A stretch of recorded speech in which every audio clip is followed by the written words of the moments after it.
Hello everybody, welcome to SNKronize.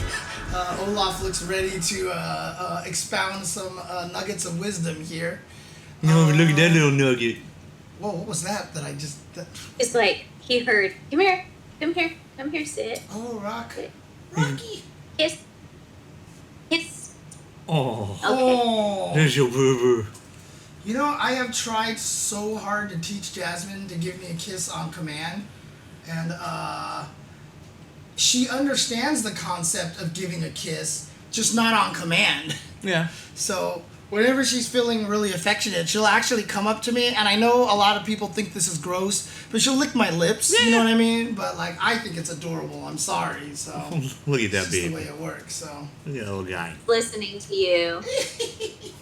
I accidentally said the D word. Oh, but that's my handsome right there. which one's the D word? Eddie. Oh, Yeah. really? Oh, okay. Yeah, he knows I'm his papa. Nice. Okay. All right. Oh, there you go. Did you? Oh, by the way, Kitty. I mean, I see the Mudman mask behind you. Did you see the amazing picture Tempest Rob took of you? I did. Okay. I did. Okay. There was like That was the one from Yeah, the KOF finals, right? Yeah, I think so, Yeah. because you were like poking out from behind it, like smiling and stuff like that. Yeah, it was really, really nice. I was scrolling through his pictures yesterday, and I ran into that. I was like, oh, it's Kitty. Hell yeah. Nice. Yeah, like I immediately retweeted that same day. Nice. It's one of my new favorites. The last time he took a picture of me that went up in the Evo collection, it was like 2017. I was Colleen, Oh, right. and it was like, yeah, it was a nice black and white one. I like what No, Seru says. Rob does good. I like what Seru says, because he says he sees the eyeball, so now he thinks you look like Sylvie. Well, if you look at this side, you'll see Glep on one eyeball. Right. Oh, Gleb. Glep? Oh, Glep. From the TV show Yeah, Smiling Friends. It's fantastic. Okay. Yeah, you really need to watch Smiling Friends one of these days. Is it an anime or No, cartoon. cartoon? Oh no, just okay. a Adult Swim goofy, cartoon. Oh, random gotcha, Australian cartoon. Okay. Yeah, Australian insanity. It's delightful. Gotcha. All right, Although so I will say, if I watch any cartoon right now that you guys have recommended me, I would probably start with Bluey. that's the correct answer. Absolutely the correct answer. You were hoping I was going to say that, huh? The correct answer. Because I have definitely just been, everybody talks about that. It's so good. You really need to watch Bluey. You really need to watch Bluey. I mean, even like KK thanks us for getting him to watch Bluey.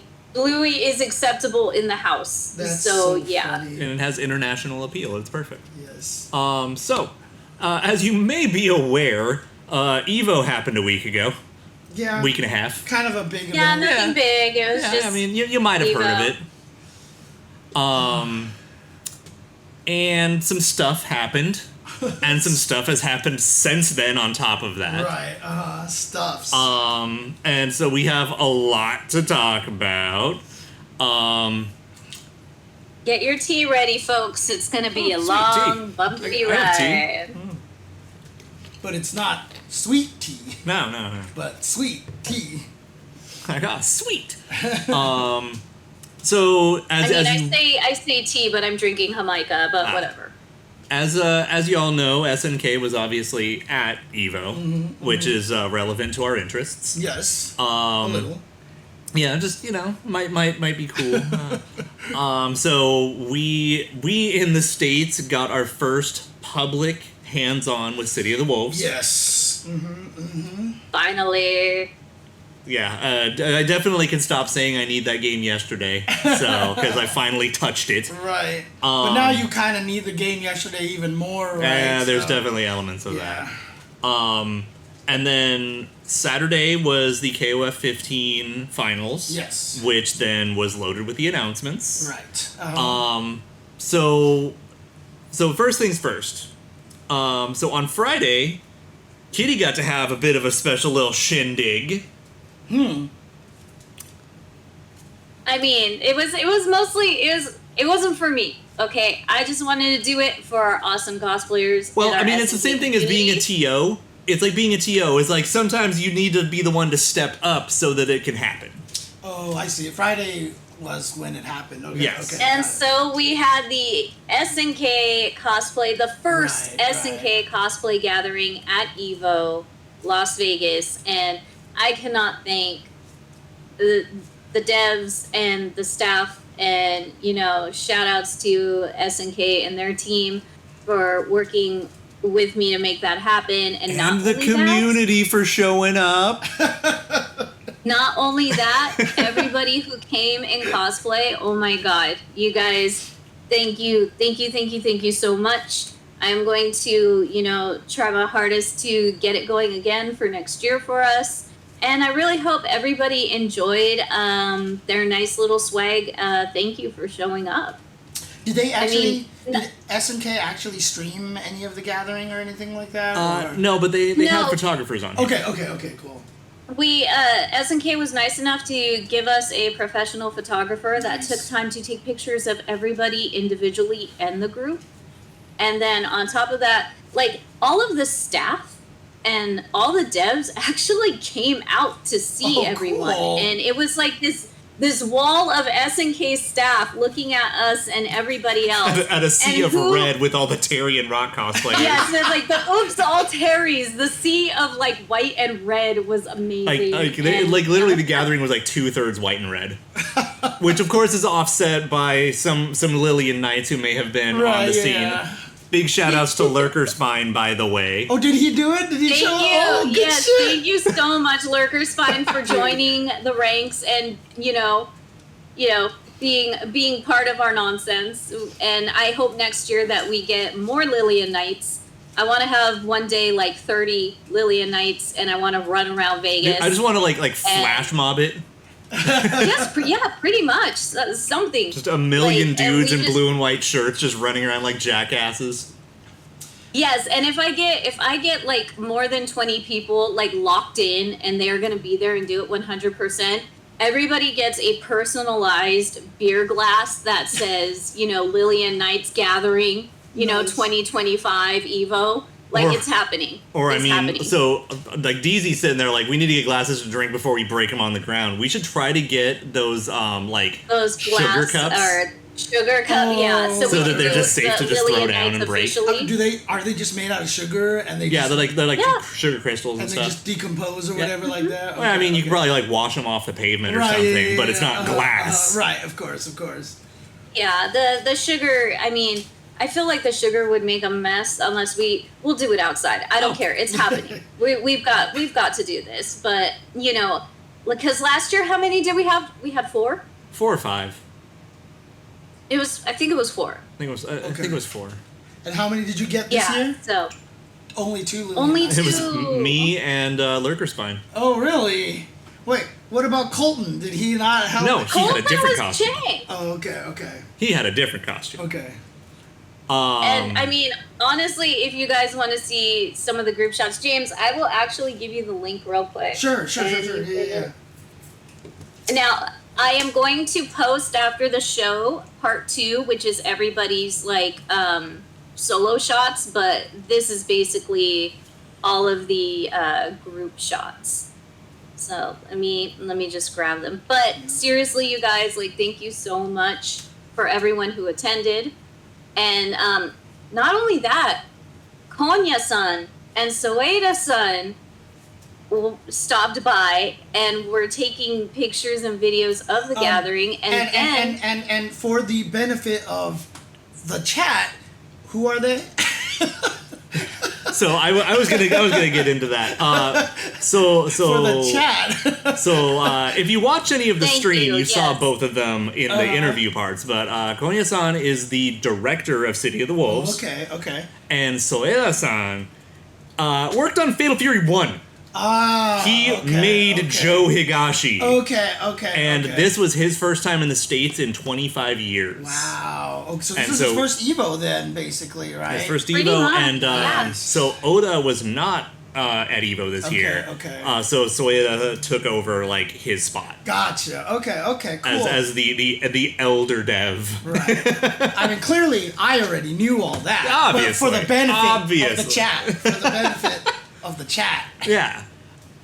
I'm glad you're always thinking of the chat. Exactly. Yeah. Exactly.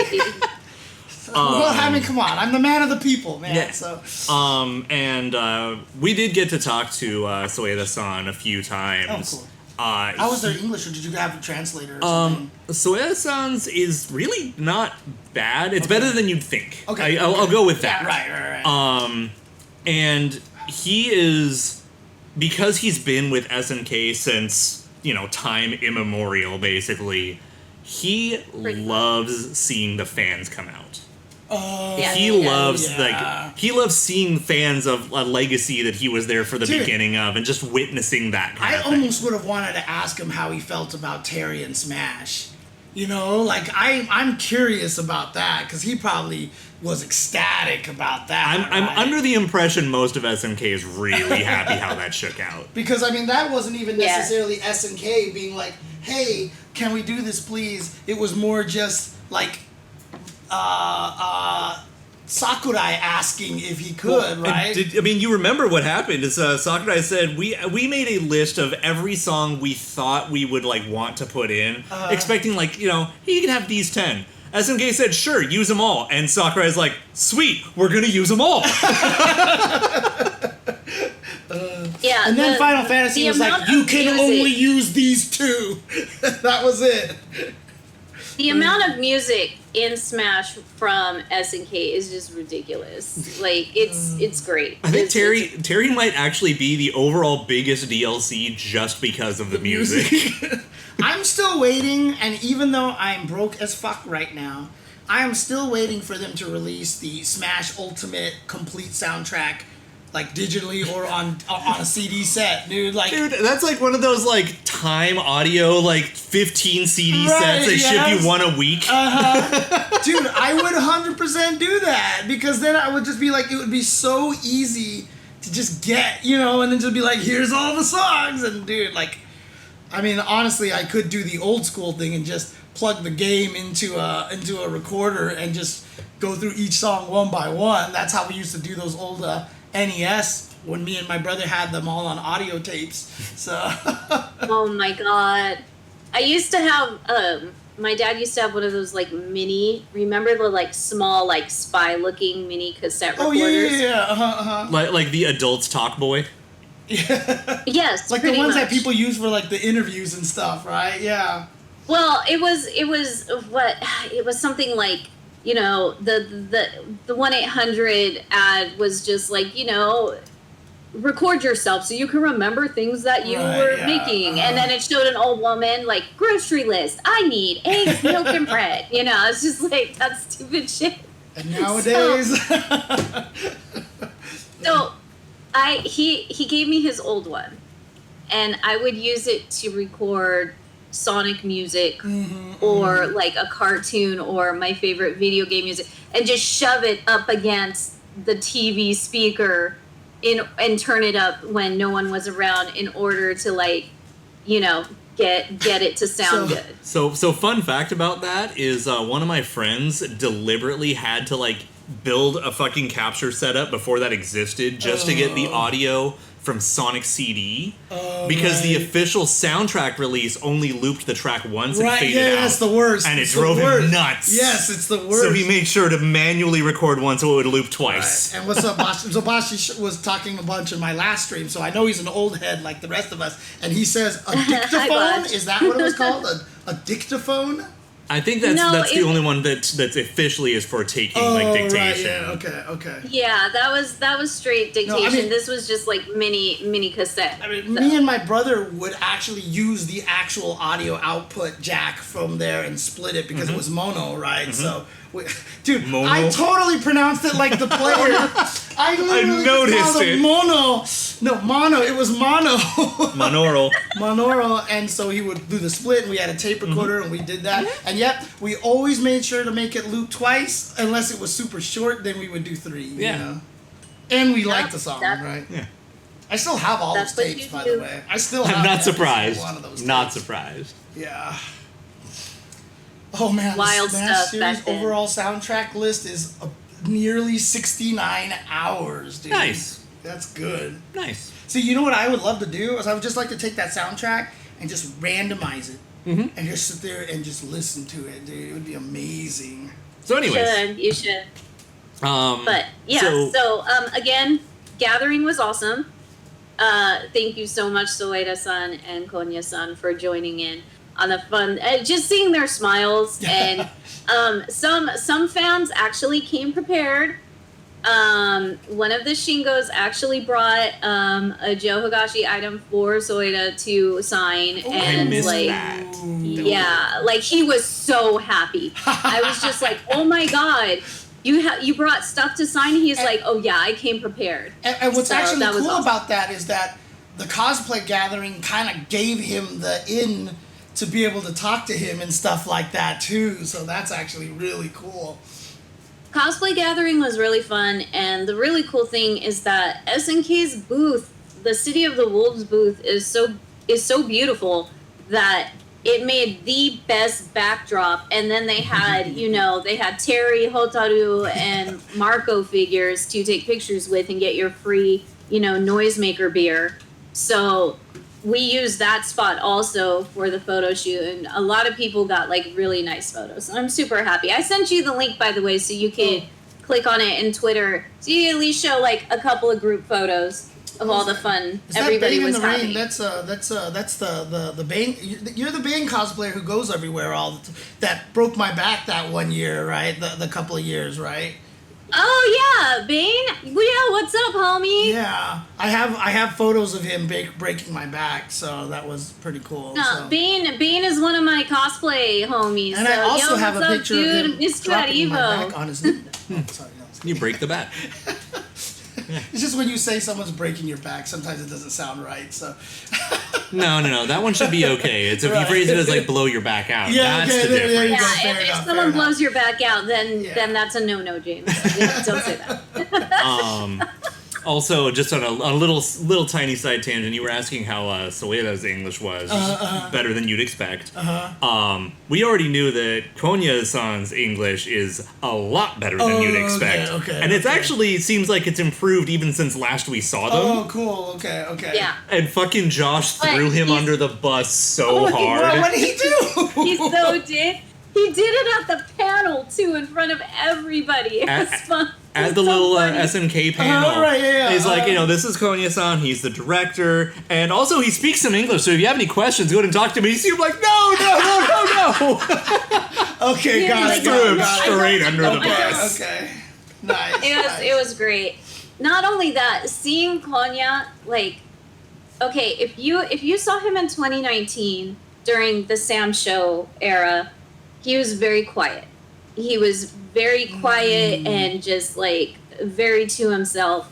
And now he's nothing but smiles and excitement and talking happy and loud and excitedly on the stage during the panel. Like seeing him come out of his shell is just like, it made me happy watching him up there, and it just gave me memories of like Nakayama Matsumoto-san like finally getting to be their people now and be like their own and finally get in that limelight too. Yeah, So seeing like Konya on the panel and Soeda-san also, he was just as happy and excited and just really, really enjoying his time talking about everything he was doing at the SNK panel. It was very, very sweet. Like, it warmed my heart a lot. I was really happy that we were there for that. Yeah, I mean, the one thing that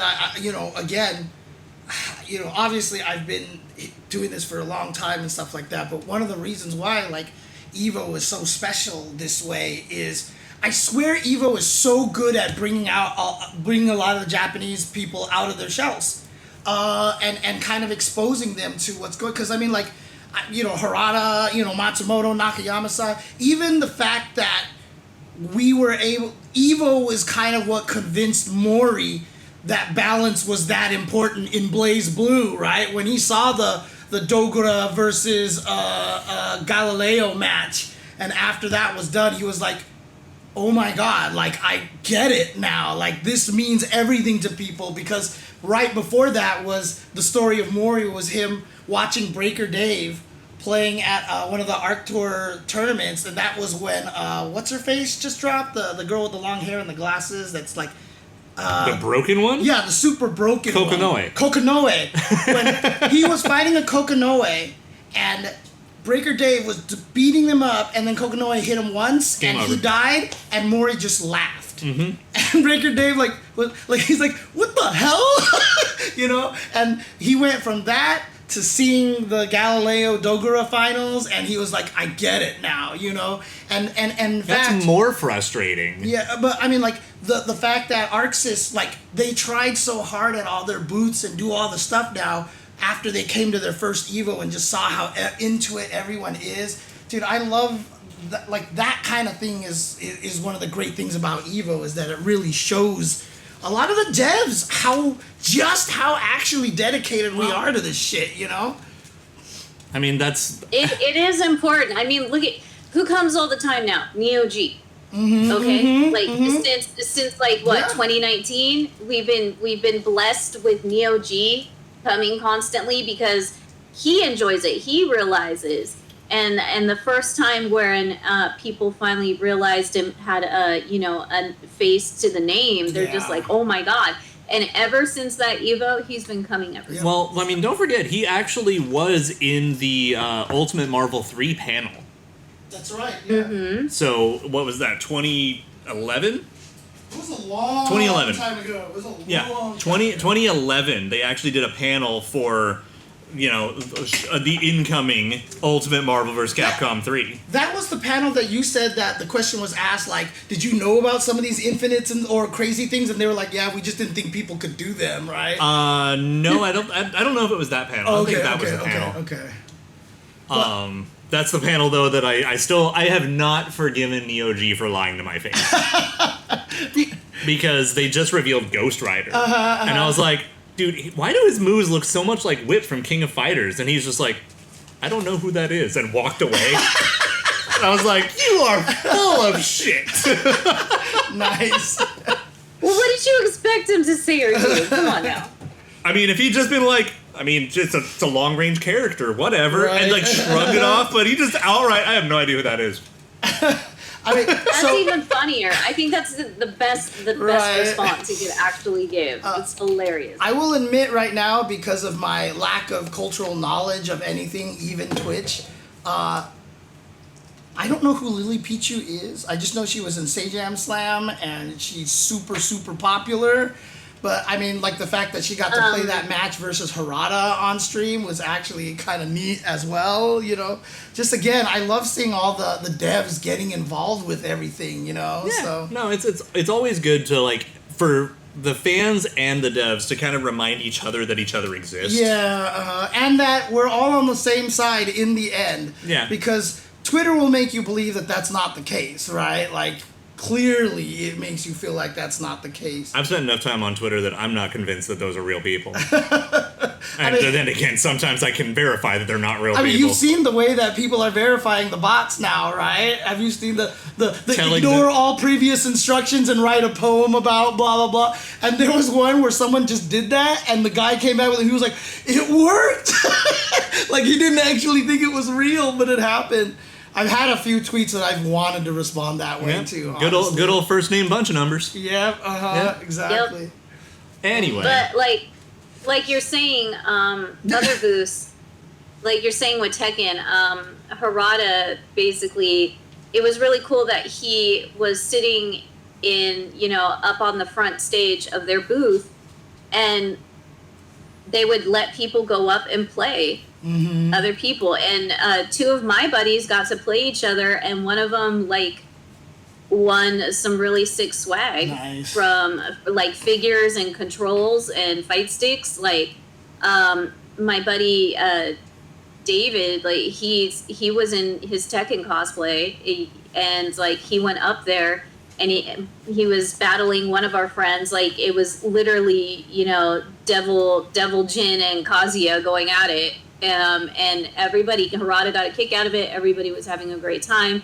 Like, it was really cool how involved all the devs were from all over the place. Like, I didn't get a chance to see it, but I heard when they announced Heihachi for Tekken, like, Harada was even trolly enough to, after the trailer finished, this is like not on YouTube, I think this only happened on Evo, but as soon as it finished, it's just a montage of everybody at Tekken saying Heihachi is truly dead. Like, he's actually dead. He's not coming back. He's dead. So they actually put a whole montage of that at the end of the Heihachi reveal. Somehow Palpatine returned. Yeah. I mean, that's what I always say about Bison. I'm like, somehow Bison returned. You know? Oh, man. Boshi, and now everyone, we'll get to because that in a minute. Because of that, everybody thinks that, you know, Geese is going to be in City of the Wolves, and Okay. I am convinced that Geese will be in City of the Wolves eventually, but it's Nightmare Geese, so it's fine. It's Nightmare. What It's Nightmare either Geese Nightmare is? Geese. Nightmare Geese is technically not canon. Yeah, because he's already dead. Right. He's just there so you can play him. That's just basically the same. We know you want to play Geese. I mean, in the Dominated Mind, the PlayStation version of Robot Special, he even has a halo. Nice. Yeah, like full blown, like Dragon Ball. He did. Right. Okay. But I honestly feel like Geese is only going to come back in flashbacks. Like, if there's any story that is told in the game, he's going to come up in conversation and in flashback, and I honestly think that's it. I mean, if nothing else, we feel like they're going to bring him back. We kind of already know that to a degree that's true, just by the fact that the voice of Geese read the title card last year, which means he's still involved. Right, yeah. No, Krauser, they're saying Krauser's dead in Garo? Krauser is a weird one, but yeah, he should be very much dead as well. Okay. Should. It's kind of like dead question mark, but yeah. It's one of those. It's very. It's because that era of Fatal Fury canon has been retold so many times that nobody's sure what the truth is anymore. Right, But he should be dead. I mean, okay, yes, if it was KOF and if Ness was involved, yes, clone Geese, of course, sure, why not? Believable. But the fact that this is City of the Wolves, this is straight Fatal Fury, right? And he does die. He needs to die for the story to continue, and he needs to and the legacy of Rock to happen, and all this other stuff. Yeah, he's one of my favorite characters. Boy needs to stay dead. Look, Mike and I love Geese so fucking much, but he's gotta stay dead for the story to continue. Right, yeah. That, and, you know, it hurts me to say it. Or they have, like, a really good, poignant reason to bring him back, you know, to, like, do something. No, there's no good reason. Part of me is still mad that CYS is alive. Oh, yeah? Because they rebooted the whole KOF universe. Oh, right. Right? But, I mean, that you one was a can't big be mad reboot, that they're alive. That's unfair. That is so unfair. I really like when, like, death is a consequence that matters. Right, yeah. Which doesn't happen in any storytelling, because every time you kill someone, people just want them back, so you have to bring them back. As someone who grew up as a comic book fan, I'm kind of tired of death not meaning things. Right. And then, God forbid, I started watching Dragon Ball, and I'm like, oh, great. Right, and now even Iron Man's being resurrected as Dr. Doom. That's a whole other topic that I refuse to get into. Okay. Maybe when we're done, you and I can talk about it off screen. Right now, James. Oh my God. Anyways, the thing is with CYS, that's a little bit different. Because because of Orochi, it is different. But it's not. Geese was just a big weeby ass martial artist, you know, boss, hitman, drug lord, whatever you want to call him, okay? Underground boss, all right? So him dying makes sense, and him staying dead makes sense. But when you have fucking Shermie and Yashiro and Chris, and they're all worshipping Orochi, and Genetz is involved, and Orochi is involved, them dying and coming back is not a big deal. You have Shermie, Yashiro, Genetz, and the other one. I said Chris. Anyways, but... Oh, no, but I just was making fun of Chris. Yes. And then the sassy child. Whose sassy child is this? Yeah. But it's basically, you know, it makes sense with that. But with our beloved Goose... You got it backwards. Yamazaki is from Fatal Fury. He was retconned in KOF to be relevant. Okay. That is true. And I mean, we were just talking about this too. I mean, one of the biggest problems as well is that the frame of reference for everybody in KOF is the Orochi Saga, right? And so bringing back Vice and Mature, bringing back all these old, you know, CYS is so important because 97 and 98 are probably the most culturally significant KOFs, even to the point where we were discussing this, that CVS only had Orochi Saga members, right? Like, they didn't have a single Ness Saga character at all. And, you know, it's weird, like, that's still everybody's frame of reference. Like, the fact that Vice and Mature died in 96, you said? They died in 96? Like, it's so crazy because... to me, it feels like they've been in KOF forever, you know what I mean? And that's a little exacerbated by the fact that I kept seeing them in 13, right? So yeah, the thing is, they happen to be in the games that get played. Right, and basically what it comes down to. The other thing, too, is that, you know, I think SNK even kind of knew that, which is why they kept making dream matches, because they're like, okay, we can bring back your favorite characters for a little bit, you know what I mean? Yeah, so. yeah. There's still ghosts in 13. Yeah, yeah. We had a great chat about Xanadu. The Hakushu are not really relevant in Fatal Fury. That is more a KOF thing. That is more an Orochi storyline. It just so happens a couple of the characters from Fatal Fury got tied into that. Right. Yeah, and right that's there. basically where that is. Yeah. So, yeah, can I, if anyone from SNK is watching this, can I make the request that once Vice and Mature come out on the character select screen, you group them with Omega Rugal and make them an official team? Please? Please? Again. That's, like, honestly, that's where they belong. So I wouldn't be surprised because if those extra spots near him is, like, right there. Again, I love the fact that the Sacred Treasures are a team in that game. Like, that... Like, even though I'm not even the biggest KOF fan, for my OCD, that, like, just makes me feel so happy. But, I mean, for my OCD purposes, that's why one of the things that I said, like, if I ever made my Rival Schools game, I would have initially tried to make it like KOF 94, where you couldn't swap the teams, but I know that would make the game fail extremely badly. So, of course, I wouldn't actually do that. But... that's just part of my, like, OCD. Like, I love them in their groups, and I love, like, the thing that made me pay attention to KOF, you know, 94 through 98 was I was kind of obsessed with who was on which teams dynamics and stuff like that, you know? I was just, like that neat... I mean, let's put it this way. You would like to do that, like, travel through time to then go into the Ness Saga and see where people actually transfer over to. Yeah. Like, because for me it was always the, like... oh, so Mary was introduced in the 97 special team, which is, like, kind of what the fuck team. Right, yeah. And then she gets to be on Team Fatal Fury, and then goes into, like, female fighters. Right, yeah. All right, cool. I mean, let's just put it this way. Weirdly enough, you know, my brother is obsessed with memorizing lists, right? And so... and you're obsessed with making them. Well, sort of. It came from my brother. It came from my brother. So, he was obsessed with making lists. So, for example, you can actually go up to him and be like, who was the 22nd president? And he'll be like, this person. Like, he'll just do that right away, right? When he was little, we had a book of all the states and capitals, and he just would memorize all that stuff. So when all the Transformers came out, sorry, Transformers reference, when all the... how long did it last? Almost an hour. Yeah, Transformers... what was the other one that I was thinking of? It's getting better. There was some other form, but, like, the way we would memorize them all is that we would stick them in pairs. Like, somehow that always made him remember things a lot easier. So, for example, you know, obviously Sideswipe and Sunstreaker were paired together. I think he paired Jazz and Blue Streak because they were the other... no, it was Blue Streak and Prowl because Prowl was the police officer. Anyways. But he would pair them like that. And so, growing up, I got obsessed with this kind of concept creating associations. Of making groups that make sense. And in fact, when we played Alpha 3...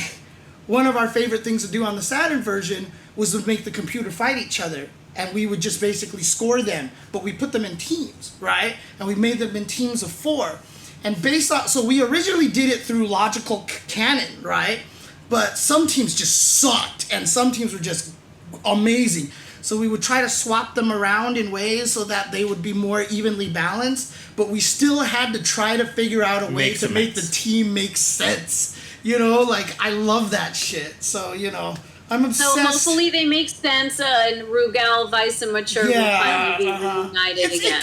It can't even be that much work just to put them next to each other in one box kind of thing. I mean, even with that being said, like, I'm still wondering what they're going to do to update the character select screen anyway. Oh, that's true, because they're out of space, right? Yeah, they're out of space. I mean, they could just shove it in and be like, Vice is up here, Mature's over here, whatever. Right, yeah. But, like, they're going to have to update the screen no matter what. Right. You might as well make That's it cool. True. The end boss was Orochi. It was God Rugal. It was God Rugal. Or and, in America, Ultimate Rugal. Right. Because we're not allowed to use the word God. Hey man, in Final Fantasy IV, remember, let's go to the temple and wish. Dude, Lapusel Tactics has a fucking smoking priest, and they just trimmed all the crosses and all the cigarettes out of scene. So he's just having a conversation. He goes like this. But what was I gonna say? What were we talking about before that? Shoot, we're talking about editing the character select screen. Wasn't the Akuma like Orochi Akuma or something like that, or? Or was it just Shin Akuma, basically? I think he was just still Shin Akuma. Because I always kind of remember they tried to do that thing where like Akuma's infected with Orochi and, you know, Rugal was infected with he was, you know, part of the... Yeah, Rugal tried to absorb Akuma's power, and that's how you got God Rugal. But I believe it was Shin Akuma... Shin. Yeah, I think it was just Shin Akuma just beats Rugal, and he's like, whatever, I'm the boss now. Right, but Rugal's path, he actually tries to absorb Akuma's power. Okay. And then when you beat him, Akuma's power takes over. Right, and then he just walks off into the sunset as tall Akuma. Right. Oh, man. Great segue, though, because, you know, talking about CVS, SVC Chaos got a new port. And everybody's finding out just how... lovingly jank the game is, basically. It's a weird fucking game, but you know what? It's only one of 3 times where Tessa's playable. Right.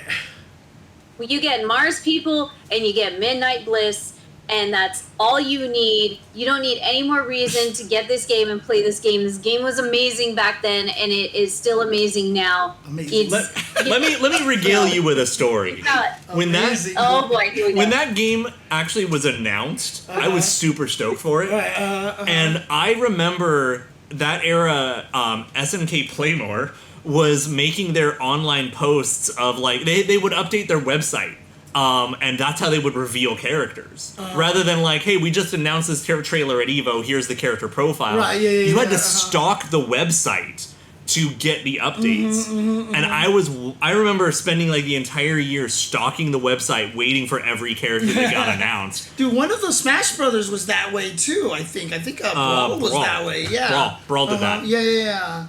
So I still remember being like super stoked for a couple of characters. I was happy to finally get, you know, Shiki in a game that I was allowed to play. Right. And honestly, like, DZ, like, as much as I do like Morrigan as a character, I kind of agree that, like, thank you for putting Dimitri in there instead. Yeah, and like he's, like Secret Boss Saw is saying, he looks fantastic, especially when he hits, like, the demon form and, like, block animations and stuff. Plus, you know, a Midnight Bliss for everyone. Right, yeah. But yeah, Shiki's in the game, Tess is in the game, Genjuro instead of Haomaru. Hugo with Bao living in his hair. No Nakaruru is, like, the best thing. Not having Nakaruru and not having Hao be your Sam Show representatives is amazing. Yeah. Instead, you get Earthquake, Shiki, and Genjuro. Let's go. KOF's Bao? KOF's Bao lives in Hugo's hair, yes. I don't think I actually knew that. It's fantastic. I mean, I might have known it, but I might not have known, like, been familiar with Bao at the time, you know, so, yeah. So yeah, this is actually 2D sprites. I mean, I don't think the graphics are the best in that game, but I mean, for the time, it was still... Well, and it's that SNK Playmore end of the Neo Geo era where there's a lot of shit going on in the game, so a few other things have to suffer. Thank you, Fonzie909. Appreciate it. But there's one more thing about this game that we need to talk about really quick, and then we can move on. Besides rollback. Besides the fact that they invented Violent Ken. They invented Violent Ken. I mean, Dan in Street Fighter V is based on that game's Dan. Is it? In what way? Like, the legitimately trading more moves, like having Zen Redskin and shit like that. There's a lot of shit from 5 Dan that's from Chaos Dan. Well, he had Zen Redskin as a super in alphas. Right? His super was the multiple kicks. That's not Zen Redskin. Zen Redskin is punchy, punchy, punchy, punchy. Oh, they gave him that? Yeah, and he has like a couple other like Art of Fighting moves. But does he have Zen Redskin in 5? He had like a knockoff of it, I thought. Anyways, regardless. Okay. Point is, the big point here is that, and I'm going to basically point, everyone go watch Rome himself's video. Please.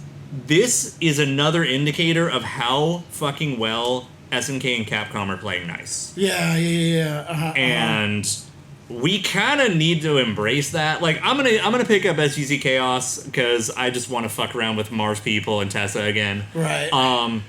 But like, and at the risk of it being like one of those Darkstalkers things, I think it might be worth, buying some of these games to remind these companies that we like it when they work together. Right. Yeah. Might be something to consider. Yeah. Also, the thing is that it's a little jank to be sure, but it's kind of fascinating. It's got this really weird time capsule of 2000s creativity that fighting games just don't fucking get anymore. Game's fucking weird. I will praise any company for, you know what, we're releasing this game because we want the history, we want it to be playable, and fuck it, we're putting rollback netcode in there. Like, that shit is important. It's so important. Like, I don't, like, even if, like, Capcom was like, you know what, here's Capcom Fighting Jam again.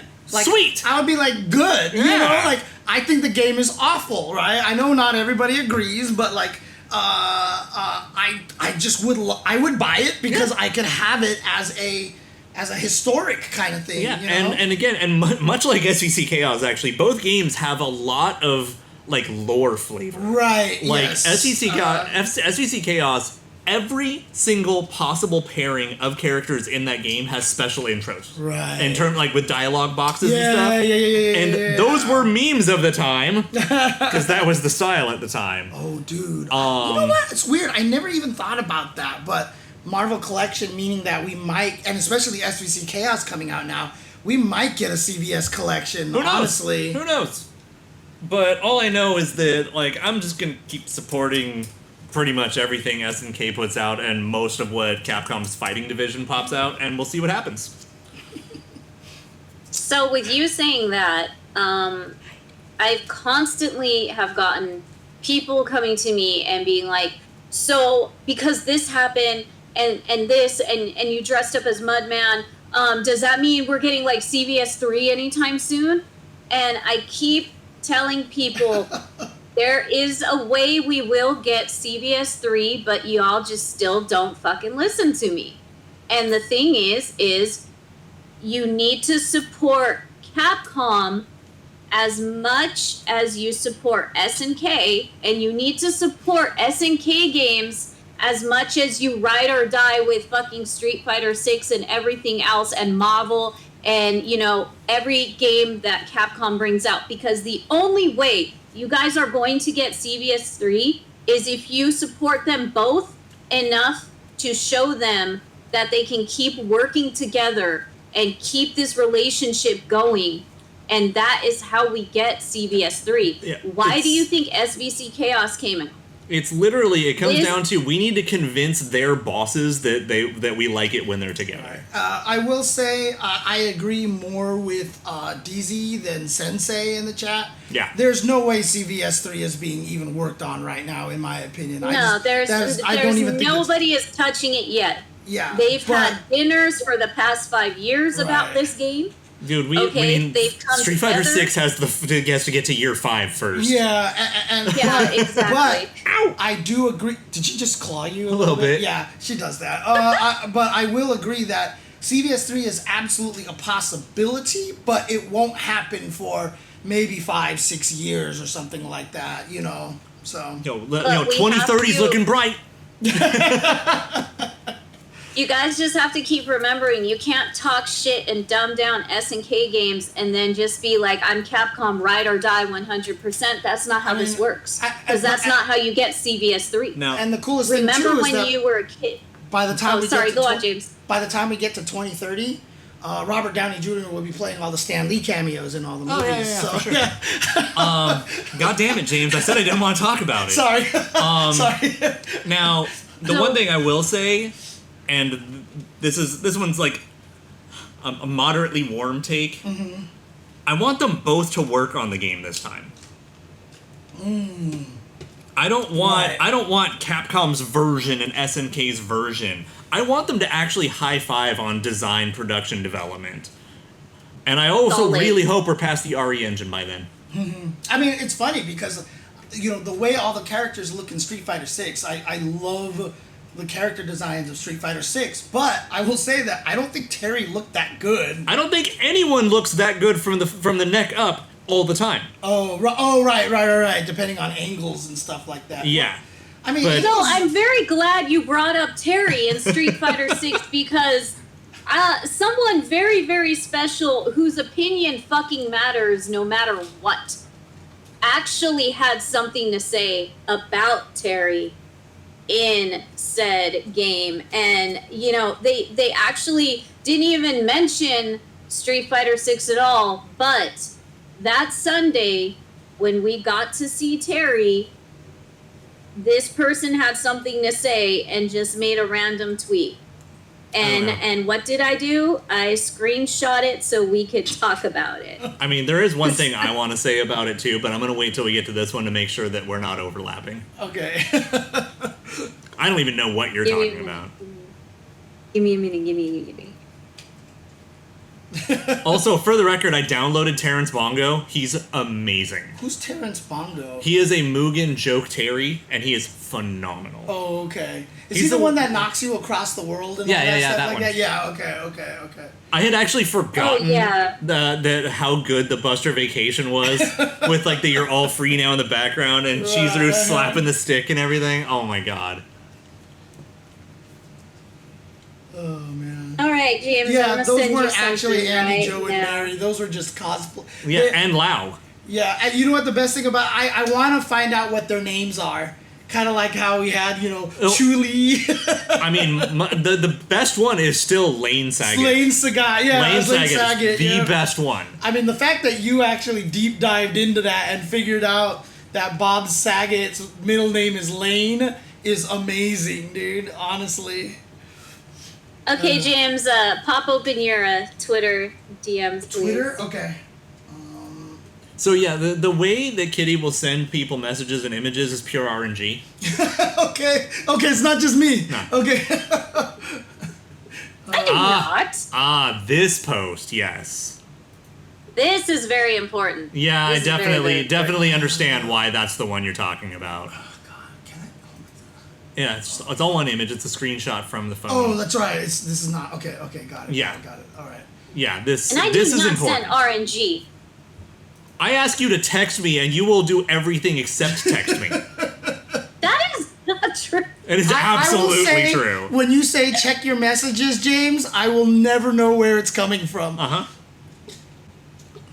So are we broadcasting this now? Not yet. Okay. Yeah. Here we go. Yeah. Here's this one. This is critical. So what does this say? Oh, if it ain't beautiful. No, if it you ain't look at the Terry. Google translation Right, from his story, this is Masami Obari. This is Obari, the man who made Terry handsome as fuck and led the way. The anime He Terry. says, if it ain't beautiful, it ain't Terry. Wow. So Obari Dragon Street Fighter 6 Wow. Terry. Well, they're definitely gonna have to do some work on that before he releases, I think. So. So my personal favorite is that some people noticed that because How are you able to read that? I straight put Google Translation at the bottom. You have it in Japanese and then you have it in English. I do that for all of his tweets. I mean, they might be watching it on their mobile device. So they may be watching it on their mobile device, you know? Yeah, so the king has spoken. If it ain't beautiful, it ain't Terry. So this was right after the Evo reveal, huh? That was after the Evo reveal. Okay. Yeah.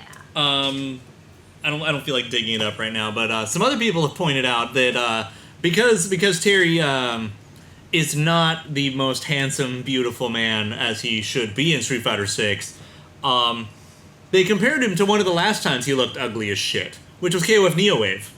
And so they've been posting pictures of Neowave Terry, and it's actually fucking hilarious how kind of close it actually is. Capcom's like, we need a 3D Terry model. Let's grab the Neowave one. No, it's the Neowave official art. Oh, okay. So, you definitely should, we should try to bring that up. Speaking of beautiful Terrys. Alright, like I guess I'm gonna I'm gonna Twitter DM you this. It's easier this way. And I'm saying it explicitly so you know where to look. This shirt is giant. I need to turn this shirt into a dress. I feel like Jahi right now. I just need cat ears on. Come on, hurry up and load. Thank you. Yes. Alright, James. Thanks to Roomclaw and Olaf. You stopped by Tay's booth at Evo, and I picked you up. See, now that's a Terry. You got the Terry. This is a Terry. This is the Terry you want all up on ya. Check the Twitter. Okay. Yeah, the thing is, like, Neowave has some good-ass art. Terry is not part of that list. Oh my god! And you know, because you know what? I'm gonna say that this Terry is the Terry how he looks after he drank his own soda. He's like, what the fuck is this, dude? What the fuck is this? So yeah, this is Street Fighter 6 Terry, apparently. He is not okay. Oh my god. It's such a difference. Owen Wilson. He does look a little Owen Wilson-ish. Wow.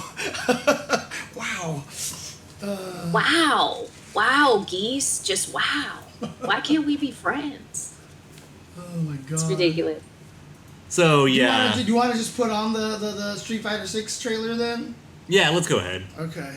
Do we have to? Yeah. I mean, the thing is, there's a lot of flavor I love in that trailer. Yeah. The trailer itself was cool. They did do a lot of homage. They did some Easter eggs. They gave it some love. Yeah, the trailer was good.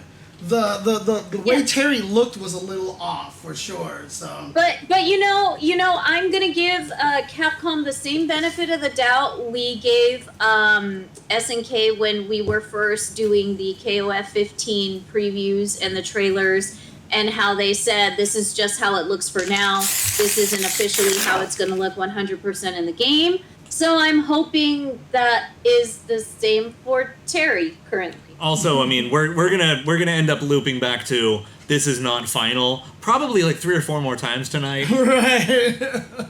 Probably.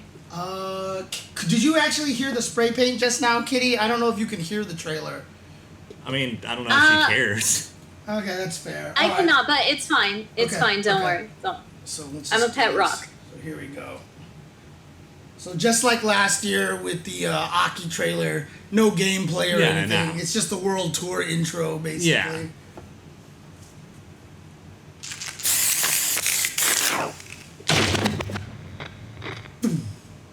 I have some major questions. Terry is Pow Pow Cafe's special VIP for the store's opening. We can barely hear you, Kitty. We can barely hear you. Wait until the trailer's done and we'll do it again. Okay. Terry! Let me fight you next! I want to fight got you. Oh, wait, he's going all out here! Is this gonna do it?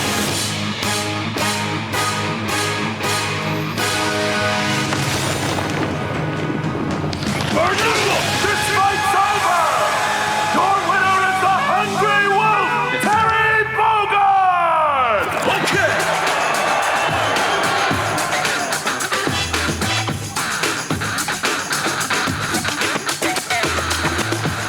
Now, where to today? I'll admit, he looked better than my memory did. But still not great. Still not great, so. His arms look fantastic. Well, I mean, that's one of the strengths of the Aria engine. Right, Yes, The yes. face The is- skin textures and the arms, yeah, but yeah. Hashtag not my Terry. So, I mean, do you want to go back through it again and point out some of the Easter eggs? Well, I and mean, stuff? we know explicitly it's the Pow Pow Cafe. Right. And well, it they even literally has... said That's it, what I was saying. And it's painted on the floor. Oh, is it? Yes. Yes. Yeah, you get to see the Pow Pow Cafe logo on the floor. Okay. And then we've, I think, as an explicitly more to point out the homage to, remember CVS 2, or CVS 1 even, the fucking dragon. Oh, yeah, that's right. But, Pow Pow Cafe, right there. Yeah, you're right. The OG logo. So this is probably going to be the location that you find him, right? Yeah. So it's probably not going to be a I full hope South so. Town to explore. It'll probably just Probably go visit not, Pow Pow but, Cafe, right? But that does raise the question, though, is that when you're in World Tour, all the locations are supposed to have, like, a map, like, pip, basically. Where are they going to put Southtown? Oh, but I mean, on the world, probably on the world flying thing, right? So. But where? West Coast, East Coast, Florida? Oh, I see what you're saying. Like on the United States. Do we not know where it is? So we've never known where Southtown is, huh? Not perfectly. So Okay. Southtown is basically a mix of like San Francisco In Florida. and Florida mappage. Like San Francisco if and you combine Florida? the two cities together. Apparently it's most heavily based on Florida, but I think it's more like their idea of Florida because there's a lot of like San Francisco Bay Area. Yeah. I mean, I think it would be cool if they just finally established it in that Florida area, right? Yeah. So But ow. the guy he's fighting is a Real About 2 reference? It's Lao. Oh, Yes. Which Lao. I've said several times. Okay, well, to be fair, I don't remember what Lao looks like. He's the one who's getting beat up in the Real About 2 intro, who is then also in a couple of the Neo Geo Pocket Color games, and then joins the Lillian Knights. Oh, so he's not actually someone you've ever been able to use then. Neo Geo Pocket Color. Oh, okay, not counting that. Not counting Yeah, that. he's not playable in any mainline games now. Right, okay. But he just gets his ass beat. So, what's this? This is gonna be John. John Higuchi. Yes, John Higuchi. There you go, John Higuchi. John Heigaishi. Hey guy, she. So that Hey, other chick in guys, the she- back is not anybody with the No. bison hat, right? No, But the poison hat. poison hat. It's the okay, poison okay. hat. Dude, I mean, when I saw this, I was like, I think Olaf will at least be happy. I'm glad that they admitted it, but mostly I'm just hoping that we actually can get sports bras we can color now. Oh, theoretically, hopefully, because I mean, some of No, the you World Tour guys- characters you have guys- things that you can't color to that, right? Oh, there's a lot of things you can't touch, and there's a lot of things that you just can't have because fuck you. That's Right, why NPCs have it, you can't. Right. Like sports bras. Okay. Yes. But yeah, I just So thought it's that was not hilarious. blue. So it's not Blue Maria, and it's not Black Mary. It's Mary J. Blue. Okay, let's get this right. All right. I'll take that. I like that. Top notch. Yeah. And you know what? She's got some abs, dude. Like Mary J. Mary J. Blue is Yes, I'm fucking saying top Mary notch. J. Blue. Yes, you're welcome. That's amazing. Oh, it is No, sort of no, that's an actual NPC. Oh, is it? That's an actual Oh. Capcom character represented in World Tour, actually. Oh, really? Oh, okay. Yeah. See, I love this because you know all the World Tour intimately, dude. It's so funny. Yeah, I can't actually remember his name, but okay. he's actually one of the hardest NPC fights in the game. Oh, really? He's kind of a badass. Interesting. Okay. The guy to his right is also Again, an NPC. Oh, okay. You guys got to remember, Mary J. Blue is World Tour. Like, they have good bodies, and you can make as much muscles as you want to for characters in World Tour. That's why she's all ripped and lean and nice looking. But, I mean, honestly speaking, like, I mean, he looks really good outside of the face, right? Yeah. And I still stand by the fact, though, I would have... Thank you, it's Axel, yes. Oh, it's Axel? They put Axel from Final Fight in there? But he's just a regular dude, right, in Final Fight. So, he's not one of the bosses or anything. But most of the dudes in Final Fight are randos now that you can fight. Like, really? There's a lot. Oh, okay.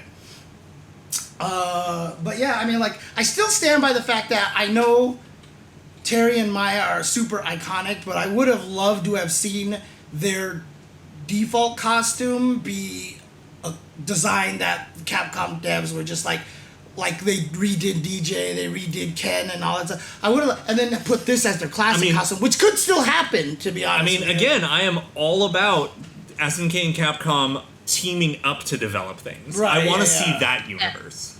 Yeah, I mean, I just want to see, because like I said, I think what Capcom did with a lot of the characters in 6 was really impressive, and so I would like to see their take on it. So, yeah, Costume 3. So, like, honestly, this Terry isn't bad. I just keep telling myself this is one of the best Terry cosplayers I've seen. Yeah. I really like the battle damage on his jacket, actually. That's really nice. It's got like all the little dents and scratches and stuff on there. I mean, it's just leather that's been worn. Right, exactly. But I still like that. So was anybody in the background over there? Like, I mean, Poison. Or sorry, Roxy. I think it's Roxy, technically. That's what's his name again? Rook. Rudra, that's what it was. Okay. Rook's another character. Which one was Rook again? Canceled Capcom Fighting All-Stars.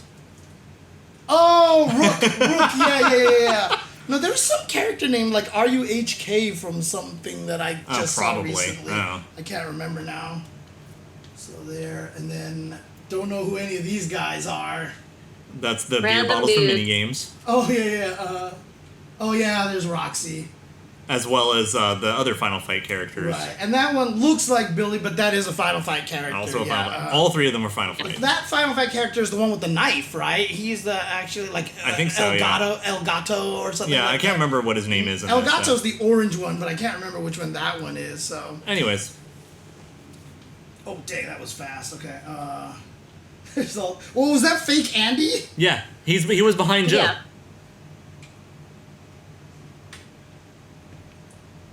Like if you do like the part where you cheer, where like Joe and not Mary are cheering, Andy's actually behind Joe the whole time.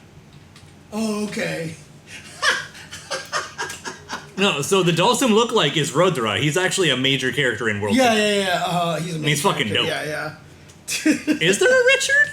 I haven't seen Richard in there, but I guess I haven't looked Which at it hard one's enough. Richard Meyer again? The breakdancer who owns the Pow Pow Cafe. Oh, yeah. Okay, I mean, okay. I assume. I mean, it would make sense for him to be there. Where did you see him? I mean, I'm down to watch it one more time now to just look for him. Yeah. Oh, man. Fake Andy Bogart. And JWT, baby! Let's go!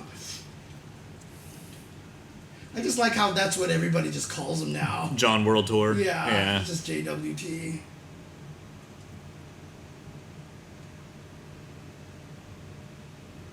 Yeah, it's like I said, it's not awful, it's not great, that's the problem. I mean, what it really comes down to is whatever functionality he comes with. Right. In the grand scheme of things.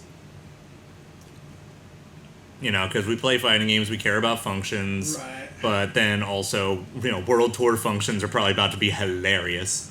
And again, I stand by, I want my World Tour character to be able to yell, "Are you okay?" Are you okay? That has to be in. That has to be in. So back there, you could see Andy, the Fandy, actually cheering behind the other guy. I don't think Sajam made that up, because I know I was calling him John World Tour before that. Oh no, it's a Twitter like permeation thing, like John from the streets and shit like that. Unless he said it at Evo during the Aki trailer, it might have been actually. And even no, it predates that. Oh, it does. Yeah. Okay. Also, I just want to talk about something real quick. So Bashi keeps asking, why is there a decrease in roosters in fighting games? Because we've never really had that many roosters. But I know he means roster. Oh, I was so confused because all I could think of was Zelda and chopping chicken. I was thinking about like Kellogg's versus Capcom. So yeah, it's also because we used to be able to recycle sprites. Yeah, We can't do that anymore. Yeah. Every fucking new game is either Unreal 4 or brand new engine. Those are your choices, and you can only recycle certain assets so many times. And so it becomes too goddamn expensive to have big-ass rosters on launch. And, now we have the advent of DLC, which mitigates that. Right. There's your answer. But also, keep in mind, too, fighting games didn't have big rosters a long time ago, right? The only one that had... Once we got to, 97 to 2002, we started getting much larger than original, yeah. Right, but I mean... That's the golden age era. But of course, I mean, that's just like MVC2. We're reusing the sprites from the previous game, and right? same with KOF. Right, exactly. Or then you get, the indie cash-in ones that still have, fucking 15, 20 characters sometimes. Like some of the Super Nintendo fighting games and shit have surprising rosters. We get to indie ones or get to the Saturn era. We start having some pretty good sized rosters, but again, you have to have something worth buying on launch when objectively speaking that's not as true anymore. Right. You can now release a bad game and it'll eventually become good. Right. Oh man. That's right. So, Shayon, to answer your question, if you want to play DLC characters in World Tour with your avatar, you do not need to buy them. Really? Never had to. Okay, so... I haven't paid for Bison, and I have Bison's entire move list from World Tour, and Season 1 was that way as well. If you did not pay for Season 1, you could still get, Aki and Rashid You could still World do Tour. Their stories and everything like that, and use all their moves and everything. That's good. I'm glad. Okay. World Tour is the GOAT. It really kind of is. It is the underrated GOAT because it's only Olaf will sing its praises, and you don't even hear Street Fighter talking about it that much. Yeah. Which is kind of sad. Street Fighter 6 is a fine enough game. World Tour is one of my favorite games ever made. Right. At least you got a game in a game. Yeah. And I bought World Tour and it came with a free copy of Street Fighter 6. That's what happened.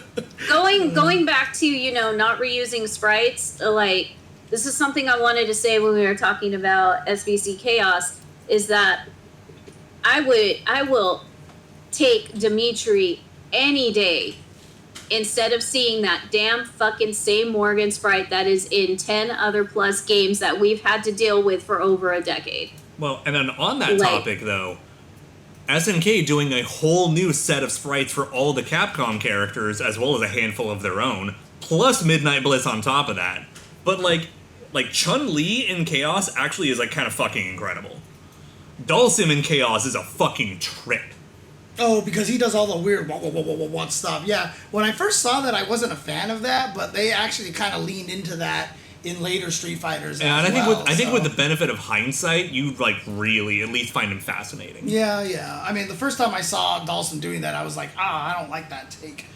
But then again, I mean, my memory of SVC Chaos is that I always thought the game was really ugly. So that's my memory of the game. So the thing is that it's got an awkward direction because it's kind of like post-apocalyptic limbo purgatory kind of thing.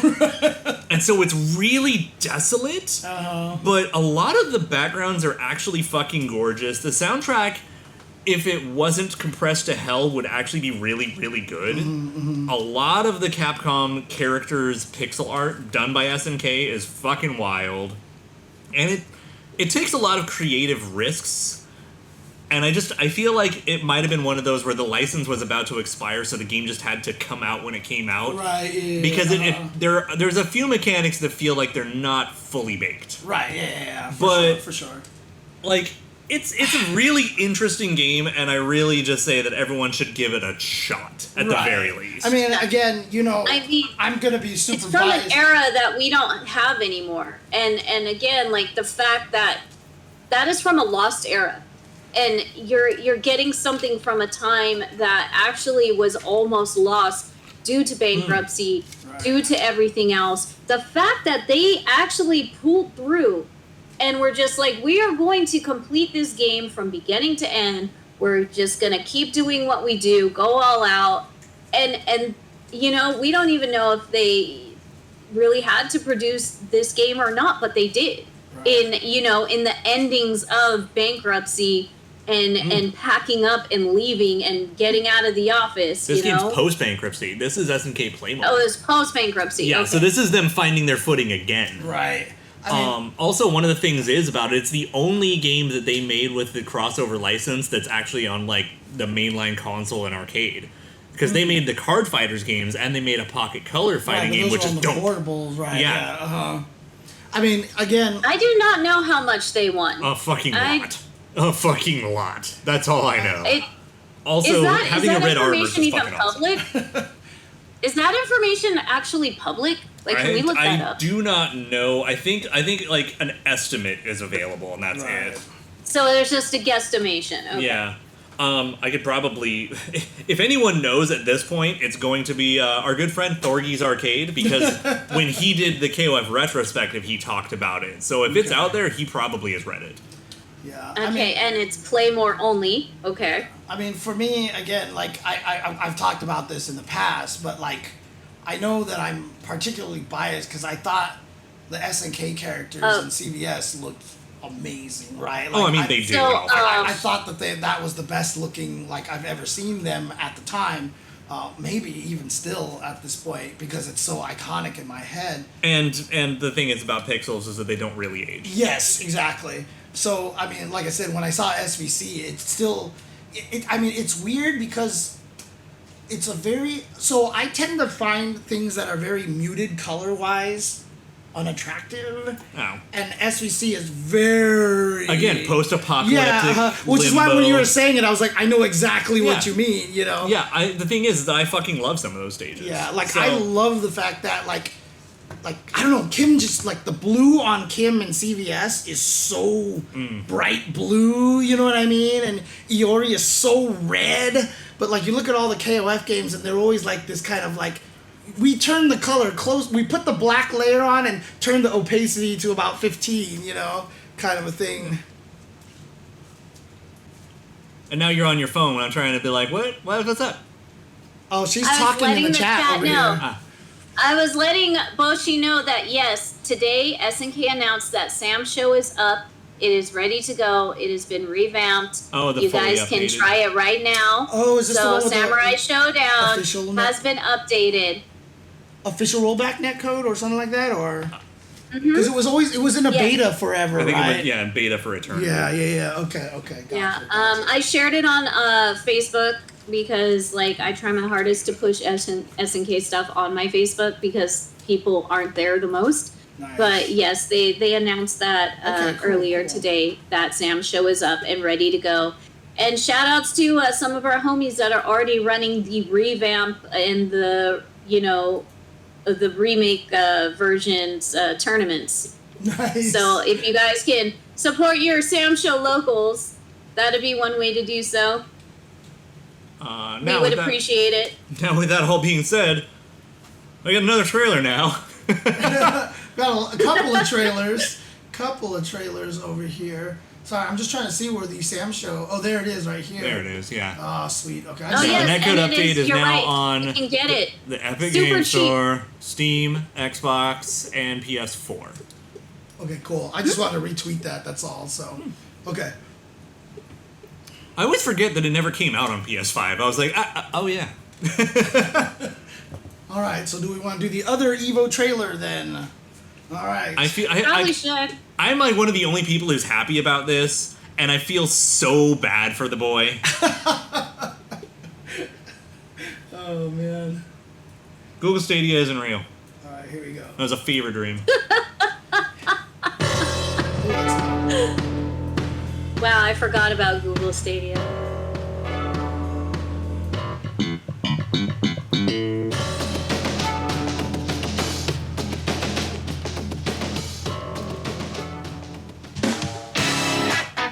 It's a bad day to be you.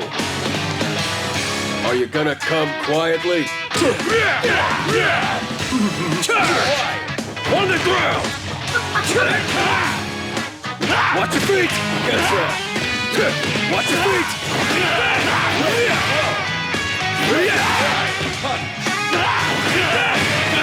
It's gonna hurt! It's gonna open you! It's gonna hurt! Bingo!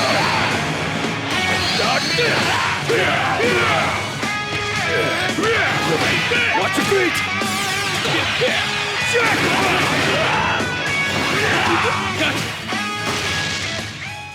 Ready for the pain? This is gonna hurt.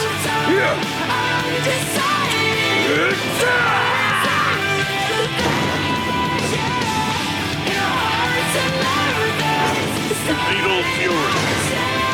City of the Wolves.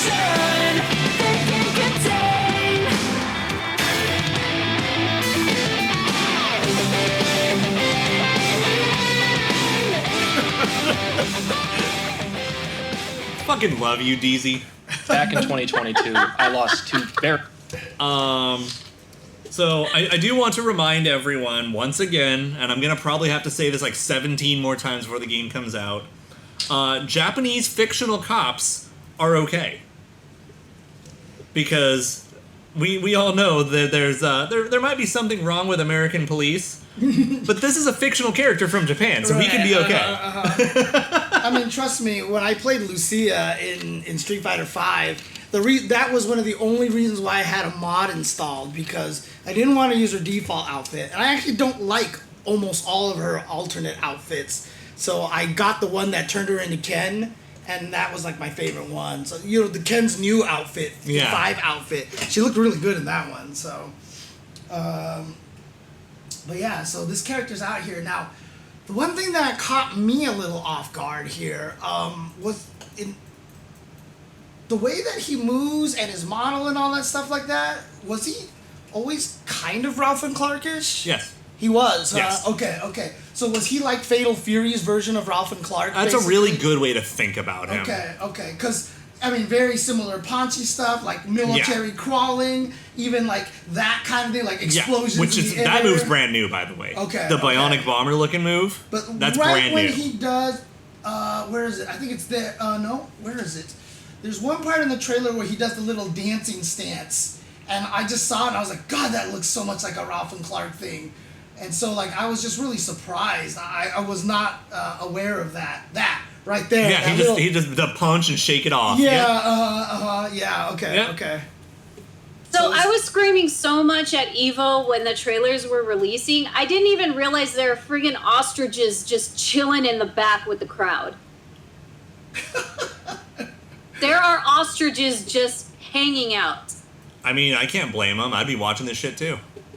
Well, let's see. I mean, like, we need an ostrich SNK shirt, like Capcom had the Street Fighter 4 hippo shirt.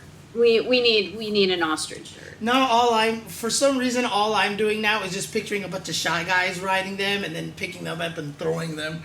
Fair enough. It would be Mars people, James. There would be Mars people. Yeah, okay, riding. there you go. Put Mars people on there, yeah. I'm here for it. I'm still really weirded out by like the flag at the top of the pirates like nest thing there. Like I don't even know what that's supposed to be. Oh yeah. Might not even be an inside What joke. the?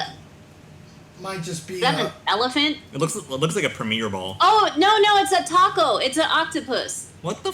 I mean, it might be an octopus. It also might be a bird too. Honestly, Well, the Are we talking about the part same looks flag? Like a taco mount. this flag. Yeah. Yes, that one. Yeah. So Looks like I a see- takoyaki. So I see a head and a beak. That's what I saw here. Yeah, I see a premiere ball. So Premier Ball, okay. Pokemon, right? Okay, yeah. But yeah, it could definitely I look like see a an little octopus octopus as well. face. I see a little octopus face and then one arm sticking Yeah. out. Yeah, and so one of the things about this stage, or this trailer, is it kind of bummed me out, is that this is like the least Easter egg ridden thing in the entire game so far. Okay. I couldn't find shit. Dude, you know what would have been my favorite Easter egg? Like, if they actually had the guts to do this, I would have been like, slow clap. But one of the ostriches should have been sunk into the ground, like it's lying on the floor. I mean, better that than a Harambe reference. Okay, yeah, true. Oh, you did not. Well, that is a have Mars to. People shirt, isn't it? Yeah, he's wearing a Marpy shirt. Yeah, Okay, which still makes it the second Marpy to appear in the game so far. What is I'm that? not complaining. I can't see it. Yeah, we don't know what that is. I mean, I might know what it is if I could see it. right, we had a better, Yeah. zoom in on it or something like that. We don't have enhance. Right. Enhance doesn't actually work anyway, so. Why is that dude sitting there with a riot shield against the ostrich Where? in the middle of the stage? Oh my god, what? Go back a little bit, just a little. Okay, now press Okay. play. Okay. Look he's right there by the truck. Look, he's fighting you're with right. the ostrich. Oh, there's He's another. fighting Okay, with the so he ostrich. moves later. Right, well, there's an ostrich at the top over Good for him. here. So maybe the ostriches but- broke out and they're okay, trying to so- round up the ostriches, basically, is what's happening. Well, so one of the That things is is that Kevin is a SWAT hilarious. team. Kevin's a SWAT team member. So there's going to be people with Yeah, riot so it shields must around be- him. Well, I mean, someone said in the chat that is him being at the zoo, like he got demoted or something like that. I don't know. But if you keep going, now the riot shield guy's there. Oh, yeah, you're behind, right. Brad's now sitting there it's behind back Marky. to us. They're slowly pushing the ostriches back, and now we've got elephants in the background, so. This is great. This is so great. Oh yeah, I see. Okay, there was an ostrich running loose in the back. Like, go back just a couple seconds and look in the back. You can see them running away. I see that one way. Wait for it. Oh, dude, the ostrich for kicked the it. guy with the riot shield. There he is. Did you see it? Did you see? He I didn't catch the kick. No. Yeah. So Okay, where's the kid? right there. Like, you see it? You like- Yeah, like here, like. Dude, this is great. This Like is it gonna looks be my like the new ostrich favorite runs up and stage. kicks him I mean, he might. Oh my god, you gotta be kidding because me. he does that and then he backs off again, right? So if you watch it in like full speed motion here, like it looks Look like at he it. just kind of goes. This is like, See, Yeah, like- like he stomps him. Yeah, almost. and complete with sound effect Yeah, of as course. well. So yeah, there's the Oh ostrich my running in the God. background too. There's a giraffe back there as well, that's hilarious. and that ostrich is eating the grass. And he's just Yeah. eating. He's chilling. He's just grazing. The other one is too, He's just having actually. a great all time. Oh my god, I can't believe we're just sitting here staring at ostriches. Why not? Ostriches are awesome, dude. Oh, dude, they even got one of those. There's a little kid posing in the Yeah. in the cardboard cutout Yeah, face he's thing. in the alligator head in the Southtown Zoo. Oh my Oh, yeah, god, you're it right, is. He is chasing somebody in the background. Yeah, I was like, He's like actively chasing him. Like here, yeah, look at. the ostrich. Is he holding a gun? I Dude, swear to is God, he actually the ostrich slug? Like he does look like Wait, he's holding what? something. He has like he literally has like something on him. Oh my Oh my god, he God, might you're actually be right. the ostrich slug. Wait, is there ostriches my in Metal God. Slug? Are you serious? Oh my god, we may have found like the craziest reference ever here. That's a pretty deep cut. Look, Yeah. there he is. There he is. Metal Slug Ostrich. Oops. Oh my Oh god. shit. It's totally him. Like, dude, I think that's the. Look at that. It looks almost exactly the same, dude. Oh my god. Is Yeah. there running animation of that ostrich? Look. That's him. That's the gun. That is straight the gun. Good work, team, including chat. Because someone made the joke about it, and I was like, Right, that would be cool. Oh god, there is Oh one. my. He's actually there, and the guy is running away from him because he's terrified. Like, Yeah. right here, see, the guy's running away. It's like, ah! And the ostrich is chasing him with a gun. So this is why you need the SWAT teams. Exactly. In this level, you know, there's not a lot of Easter eggs, and here we are just doing what we do. Oh my God, that's beautiful. Amazing. In my defense, I've only watched the trailer on my phone while we were at Evo. And look, the ostrich attacks the guy in the back again here. Look. Yeah. Oh my God, that's amazing. Good times. James, that squawk is now, every time I see that ostrich kick, your squawk is going to be like in my brain, screaming. Yo, Rundo. All the time. American zoos be like. I mean, the funniest thing, dude, like, how much you want to bet that ostrich with the gun never shows up closer than that? Like, you just have to be eagle-eyed to spot that, dude. Oh my God. That's kind of amazing. So there you go. That was Kevin Ryan. I'm proud of us. I'm proud of us for that. We were talking about this earlier too, because you know Kevin is obviously not the most popular character for Mark of the Wolves, and so revealing him at Evo was kind of weird, right? Yeah, but on the other hand, he's probably the best character in Mark of the Wolves, like best character in the game competitively. He's kind of fucking bullshit. Okay. So I think it's more one of those. Yeah, nobody likes him, but the competitive environment knows what's going on with him. Right, so the competitive environment's where you want to show it. Now, Mary's last name has always been R-Y-A-N, right? Correct. So they didn't retcon his name here to R-Y-A-N. Correct. So is Mary's name retconned to R-I-A-N? Or I can't imagine that would be the case. Okay. So they just happen to spell it differently then. Yeah, I mean, so two things is that one, they have said that they're not siblings, so they're just like cousins or some shit. Okay. And the fact of the matter is that I have the rarest spelling of my last name. But if I trace my family back far enough, I'm going to get 5 different spellings of the same last name because of Ellis Island bullshit. Okay. Gotcha. So that's probably what's going on there. Okay. What is the common spelling of your last name? Sprague. Oh, okay, yeah. The Sprague. Right, makes sense. Okay. Sprog. Yeah. Sprog. Yeah. Also with that in mind, they've done away with all raw zero frame supers. So that's one issue. What do you mean? Oh, is that what he had in Mark of the Wolves? He was one of the characters that level 2 boot super was zero frame. Oh, so if you weren't blocking, you're already fucked. You. Yeah. Okay, gotcha. It was the Alpha 1, Alpha 2 versions of the supers, basically. Yeah. Get fucked. A couple of characters had level 2s. Yeah, I mean, the reason why they did that in those old games is because they added the chi gathering animation, and so they were like, you know, if there wasn't chi gathering information, you would have walked into it, right? So that was kind of their mindset on that. So, but yeah. Oh, that's right, because then it can punish everything that's -1 frame. Okay, yeah. Yeah. I mean, it's all right when it's just a 720 super, you know, but like something that's just a regular super. I am convinced that the only person who should ever have a raw zero frame super is Phoenix Wright. Oh, the trial one, yeah. No, I mean Zangief 720 I will always take, but they gave that a little bit of startup. No, actually, no, it doesn't. It punishes -1s, I think. So most of the time, what it is, it's you got the 1 super flash 0. Yes. And super raging demon and 4 had the same thing. Yes. But not ultra. Right. Yes.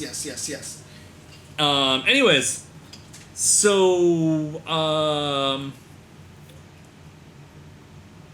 Friday we had the gathering, and our boy Lurker Spine waited in line with me to get the first little taste of City of the Wolves, and then late Friday or early Saturday, I met up with Juicebox and we did some testing. That's so cool. Shout out to Juicebox. Shout out to Juicebox. Yeah, Juicebox the homie. Juicebox is a homie. This is true. And then Sunday, SNK decided that it was time for us to get some romantic time behind closed doors. Right. So, do you want to do that first, or do you want to? Okay. No. Yeah. So we had a romantic hour behind closed doors with City of the Wolves, and we have footage of that we will be showing you in a little while. Right. Yeah. Very, very intimate time 1-on-1, or should I say 3-on-1, Right. with And by the way, City of the Wolves. For those of you who if you ever come to watch Synchronize by looking for us in the King of Fighters channel, I mean, we're probably going to be mostly in City of the Wolves starting from today, just as a FYI. Yeah, so. except for maybe in like part of December when we like talk about Vice and Mature. Right, of course. So Vice and Mature were announced. I mean, the trailer wasn't anything. It was just their artwork. They were announced. I mean, the fact that they're coming out in December means that they probably have barely started on them. Yeah. So. Okay, James, shame on you for saying it's just their artwork. They got a nice little revamp. They got slightly updated. I do like the outfits. updated design. You should show that. But I'm just saying, there's nothing outside of the It's less than Terry's trailer, yes. Yeah. Yes. Also, though, as you may well be aware, Kitty was dressed as Mudman on Saturday, and that shit was fucking fire. The Man of the Mud, which... I saw a lot of good... I saw the Matsumoto footage, too. So, I was about to tell that story. Oh, I'm sorry. Okay. So on Saturday, I dropped Kitty James, off. you should bring that one up. I drop Kitty off at the convention center, and I go and find parking, because nobody needs to walk around in Vegas in that weather, much less wearing some of these costumes. Right, yes. Much less a costume that might melt. So I drop her off at the front, I go park, and as I come up, I'm puffing on my vape, and who should I see but Shuhei Matsumoto? Oh, nice. Okay. And I was like, hey, run up, how you doing? And he's looking at me like, I know you from something. I was like, I was the fridge last year. He's like, hey! That is a great thing to be remembered for, honestly. And then he put all the things together, and I'm just like, so Kitty's inside. He's like, what is she wearing? And I was like, oh, I got you. And so I'm just like, get out here. And she's just like, okay. I just took my word for it. Good. And Matsumoto's looking at me like that's so fast. Like that seemed kind of rude. Like, what the hell? Like, just get out here. And so she runs out, and he sees her Mudman and goes like, oh my god. Like, he's like, dude, that is a deep cut. Yeah, nice. And so they took a phenomenal video together, and it is hilarious, and I love it. Where is it? Do you have it tweeted, Kitty? Yeah. Just check the tweets. Okay. Check the tweets. No, you guys, I love Matsumoto-san. Dude, he is cool as shit. Next time we're in Japan, I'm going to beg him to go shopping with me for a few hours if he has time, because he is someone I definitely want to go sneaker shopping, and I just want to go check out his regular stores he likes to shop at. I just want to go to Izakaya and drink with him. That would be my dream. My dream would be... I want to do that. My dream would be to shop with Matsumoto-san and then treat him to... Because, the only thing Matsumoto-san has ever interacted me with, obviously, I've seen him around talking from time to time. I always give him a hug, because I always say that he looks like you have to give him a hug. And then after last year's Evo, I walked up to him and Nakayama-san, and I was just crying, basically. I was just like, oh my god, the game is so good, that finals was so good. So he probably thinks I'm kind of weird, but, at some point in time. Nah, he knows it's all love, man. Everybody gives Matsumoto-san hugs. That's not the right one. That's not the one, but, we should play all of these, honestly. The Mudman costume is kind of amazing, to be honest. So I put so much love into it. I fucking love Mudman. I love playing him in World Heroes. I just loved him so much. This is such a labor of love. There it is. There we go. Flawless. I wish I could bring him to Japan and it wouldn't be super expensive. It'd be so hard. Yeah, that'd be so hard. It would be so hard. And you know what's going to happen too? You're going to try to ship it to Japan. It's going to come in 3 pieces or some shit. Because the airlines are just so terrible and stuff. But yeah, here we go. And he was super down for this, by the way. Because he's just the fucking best. Right, now that you mention, I didn't even realize this was outdoors until now. But yeah, that makes a lot of sense now. I'm going to turn this down a little bit here, but there you go. Whoa, yeah.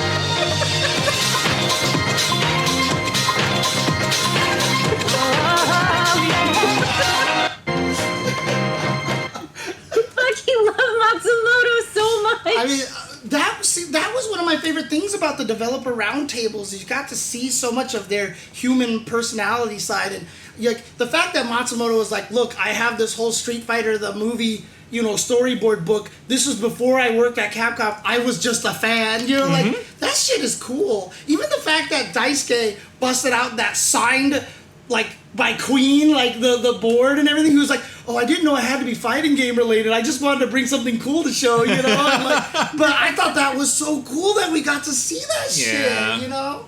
I mean, honestly, oh man. But yeah, I mean, the only reason why I haven't switched away from here because got a bunch of other funny videos here too, like this. And this is the winner of Evo Japan's cosplay contest in what was it, March of this year. So he, the winners, whoever wins Evo Las Vegas gets a trip to Japan. Whoever wins the Evo Japan cosplay contest gets a trip to Evo Las Vegas. That's so cool. So that's what you get if you win first place. So he actually won. So he's the one who won from Japan. He's the cosplayer who won Evo Japan's cosplay contest. Gotcha. Yeah. I was actually kind of sad because I know Chonibu won this one. I really wanted to get a picture with her, Kimberly, dude. I really wanted to get a picture because Kimberly's my girl. I'm just happy that she finally is getting all the credit she deserves. She has been doing like top tier fighting game cosplay and a lot of Street Fighter V cosplay we would do together, and like I'm so happy she won. Oh, she cool. deserves it 100%. Do you know her? Do you know her well then, or? Yes. Oh, cool. Yes. Okay. Yes. One of these days you'll have to introduce me just so I can get a That's Kimberly the same picture. one. Man. Yeah. So. Jesus. This way you could see the front, the back. You could see the body, you know, paint, and then you could see how I took personal, like, design liberty to make the top and everything else, so. Dude, I just, again, like, when you design do the one, would you show design the one a of cosplay like me in this? Rome. What's that? I'm sorry? Show the one of me in Rome, because shout outs to Rune Claw actually made him a Tam Tam mask. No, I was just about to say, it's like, when you see a cosplay like this, and I mean, you showed me the lengths that you had to go through to make it so you could wear this on your head. How do the actual characters do this? You know what I mean? Like, what is Mudman actually doing, you know? That's fighting game magic, James. I mean, he is a shaman, okay? He is like a shaman holy priest. So he's got, keep going. That was the first one I did. Oh, where was this? So I'm doing his move. Finals area. Oh, so you could get to like where the diamonds were and stuff.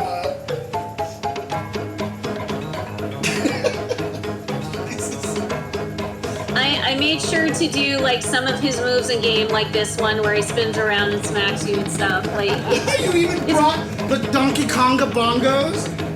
Oh my god! I mean, how many? I wonder, like in the chat, like obviously we've got a ton of SNK fans here, but is anybody like not familiar with Mudman at all? You know, I'm curious because he was definitely one of those characters that I remember seeing. I was just like, what a weird. No, you gotta go lower. Gotta go lower. Lower. Scroll down. Scroll down. Scroll down. Was it before the Matsumoto one? Keep going. Keep going. Keep going. Because it was all Evo stuff. Right. Keep So going. it had to Keep have been going. before Matsumoto then. So Keep here's going. Keep going. Keep going. Matsumoto Keep going. here. Keep going. Keep going. Oh, there's Going. again. We ate a lot of good food. Keep Yeah. going. Keep going. Keep going. There. Yeah. Oh, too far. Back yeah, up go up a little slowly. more. A little more that one. Oh, There okay. you go. I see it. Dance, Rome, dance.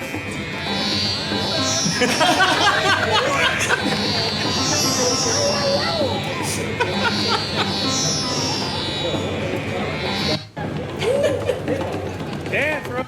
Oh, shout outs to Rome. Let's go. Let's go. That's hilarious. Oh. Oh my god. Shout outs to Roman. Also shout outs to Runeclaw for 3D printing that badass Tam Tam mask that we made sure to fix up for Rome while he was doing Sam Show commentary. He actually wore it the whole time. Okay. That's funny. Yeah, he actually wore he loved that mask so much he wore it the whole time as long as he could during commentary. Oh man, that's amazing. He was just having a grand old time. And yes, if it was one thing, it was sad to see it always empty at Evo, but the Mortal Kombat setup temple, the way they did a small village and had cherry blossom trees and everything, and it was well lit, their booth was it should have won prettiest booth award. Yeah. Oh, MK1. Yes, he did. He did wear the Tam Tam mask while he was commentating for Samurai Showdown, because Samurai Showdown was a side tournament at Evo. Oh, right. Okay. Yeah, because dude, yeah, MK1 is a whole nother story that we don't need to get into right now. So I am not qualified to speak about at this point. Well, I'm not either, but man, everything I keep hearing about it, people are mad right now. A lot of people are kind of mad. Just like Robert Downey Jr., not talking about it. Right. No, but did you see the latest DLC? Not talking about it. I will say, though, I really do appreciate that this brought out cry. Don't make James cry. All right, so from now on, MK stands for Mudman Kitty. There you go. Roger. Okay. Oh my god, you did not. Why does that make sense? So, yes, Mudman Kitty. Mudman Kitty version 1. So, Look, all I'm saying, if there's a SNK Heroines 2, might as well add Mudman now. Mud Woman. Add a Mud Woman. Mud Woe Man. Yeah, I was Mud Woman. So then, we get back from Evo, and we're fucking exhausted. We didn't do a show last week. We're recovering. And then China Joy's going on, and boom, Billy Khan. I thought it was Billy Connie. Billy Kane. No, Billy Khan. Yeah, it's Billy Fucking Khan. Billy, not Billy out Kane. of nowhere. And not just And Billy, it's not but... Kane, it's Kine. No. So we've got Kine. Eventually, maybe. Anyway, and on top of dang it, I like Kevin. He felt kind of underwhelming, and then Billy just shits all over Kevin. This trailer's phenomenal. So I will say I haven't seen this yet. I know. Actually haven't seen this I'm yet. so excited. So Ooh. Again, volume's gonna be a little high, so wait till it's done before we start talking. So let's take a look at this. This is gonna be fun for James. So the crazy thing is, remember what I was talking to you earlier? Billy, I have said during the course of this week, probably 8 times, I should watch the Billy trailer. And then, wait, let me look through this, and then rabbit hole, and then I forgot. And then it's fucking 6 a.m. Dude, this whole week has been like that. My brain, I can't remember to do the thing, so... But it's cool, because now I get Now to we get to watch it together. Honest reaction, so that way the thumbnail can be me going... No, I'm just kidding. Yeah. Well, okay, screen cap that. We're good. Dude, I do that on all of my Tuesday show streams. I have thumbnail time where I go make faces. At this rate, you could also just Photoshop really shitty red shades onto me and just be like. Or we could all have the Justin face, and see, just use that as the thumbnail. I want people to appreciate that for all my Tuesday show content. I make unique custom thumbnails every week. Whereas everybody else just keeps reusing the same thumbnails. Damn, you're pointing fingers and shit. I just want people to appreciate the work that I put into doing the stupid YouTube thumbnail crap. And every time I talk to people about it, I'm like, we don't have any choice. We don't have any choice. Alright, let's get the show on the road. Alright, let's do this. I'm just going to be watching James the whole time.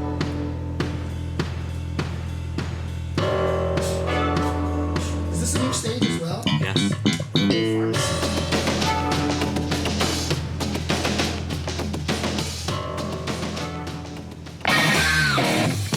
It's not your lucky day. I'm in a rotten mood.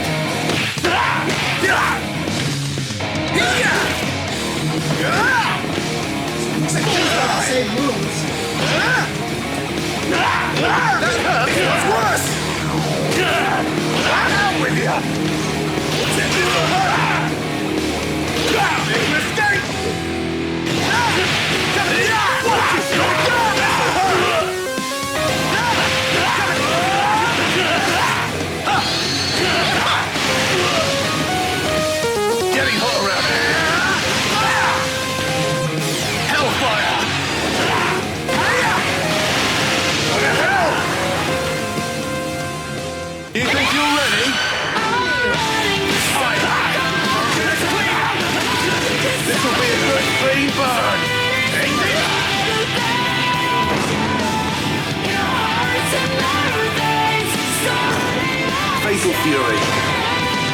city of the wolves. They get all the actors to say that?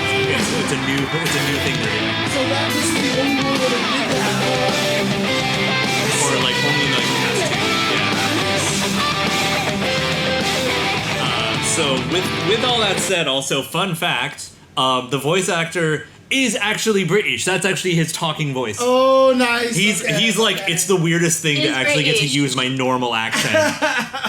One of the funny things is that, I mean, like, I don't even know Billy all that well, but I could tell what his moves are. I was like, okay, that's the Rev Excel, that's the Rev Excel, that's the Rev Excel, you know, and stuff. But, I mean, obviously, I saw the pictures ahead of time. Yeah. And, I mean, this guy, I mean, he looks nothing like this is the most different he's ever looked. By right? far. Yeah. Because has he ever been, like, bandanaless or whatever? Yes. Oh, he yes. has been, multiple times, Like- including the most recent, which would be KOF for girls. Even then, he still has the bandana most of the time. Yeah. But still, it is off in KOF for girls artwork. And shout outs to the main artist of KOF for girls that I follow. Me and a few other fans of his work. He was thinking about drawing City of the Wolves Billy, as to which all of us begged, yes, please, please, for the love of God, yes. And he did. Nice. So So I need to... two things that I just want to say. First of all, I know people have hated him in the past, but just because of how much he suffered in 15, Let the I boy kind of hope cook. he's good. Let the boy I hope cook. he's kind of good. But yeah. did they do that on purpose that the bar is Bar Villain Nova? No, it's villainous. It's outright villainous. Oh, it just says villainous. Yes. Oh, okay. So I want to say one of my biggest takeaways is the music. That they didn't give him London March, they gave him back NDR. What's With that? his other major theme from the Real Bout games. Oh, okay, gotcha. Okay. Yeah, see, Error's like, you.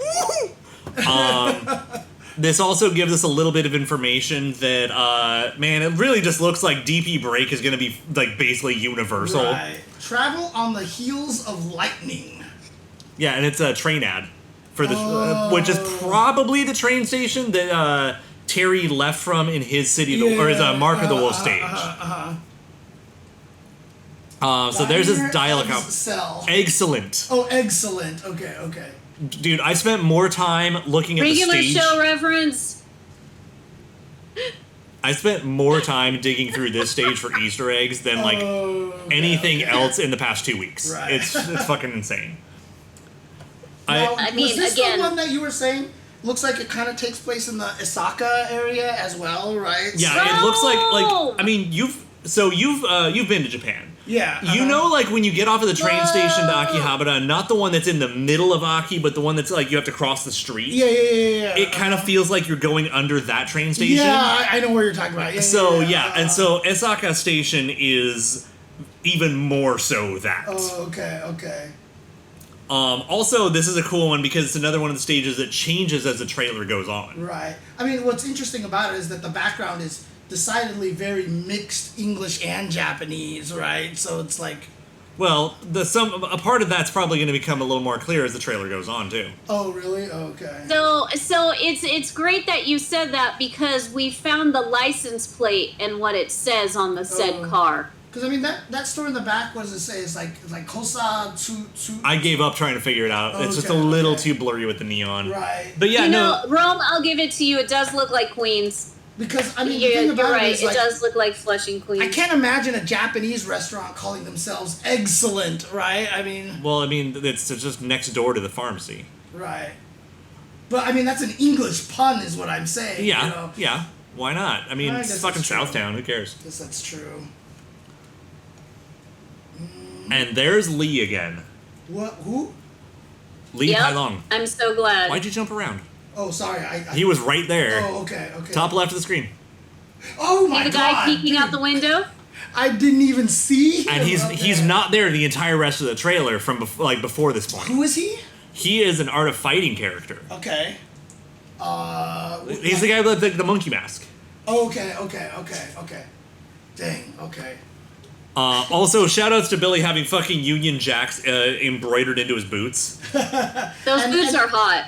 Those are some nice looking boots. Jugga, like, Isla probably didn't make those graffitis because she's KOF timeline. This is Mark of the Wolves timeline. Remember that they're separate timelines and technically they're not crossing. So... Also, we did, like, me and Kitty just sat down watching this obsessively. Like, there's a whole Twitter thread of everything we found, it's like, so far, including, like, the biplane and the tagging right there. Like, just biplane? Yeah, like a biplane. What do you mean? Like, crop duster plane. Right, where? It's in the tagging and the graffiti on the left there. Oh, I see what you're saying. Gotcha, okay. Because we thought it would belong to Alfred. We thought the plane was Alfred's. Okay. But it's not the same colors, but who knows if it might still be related to him. I don't know.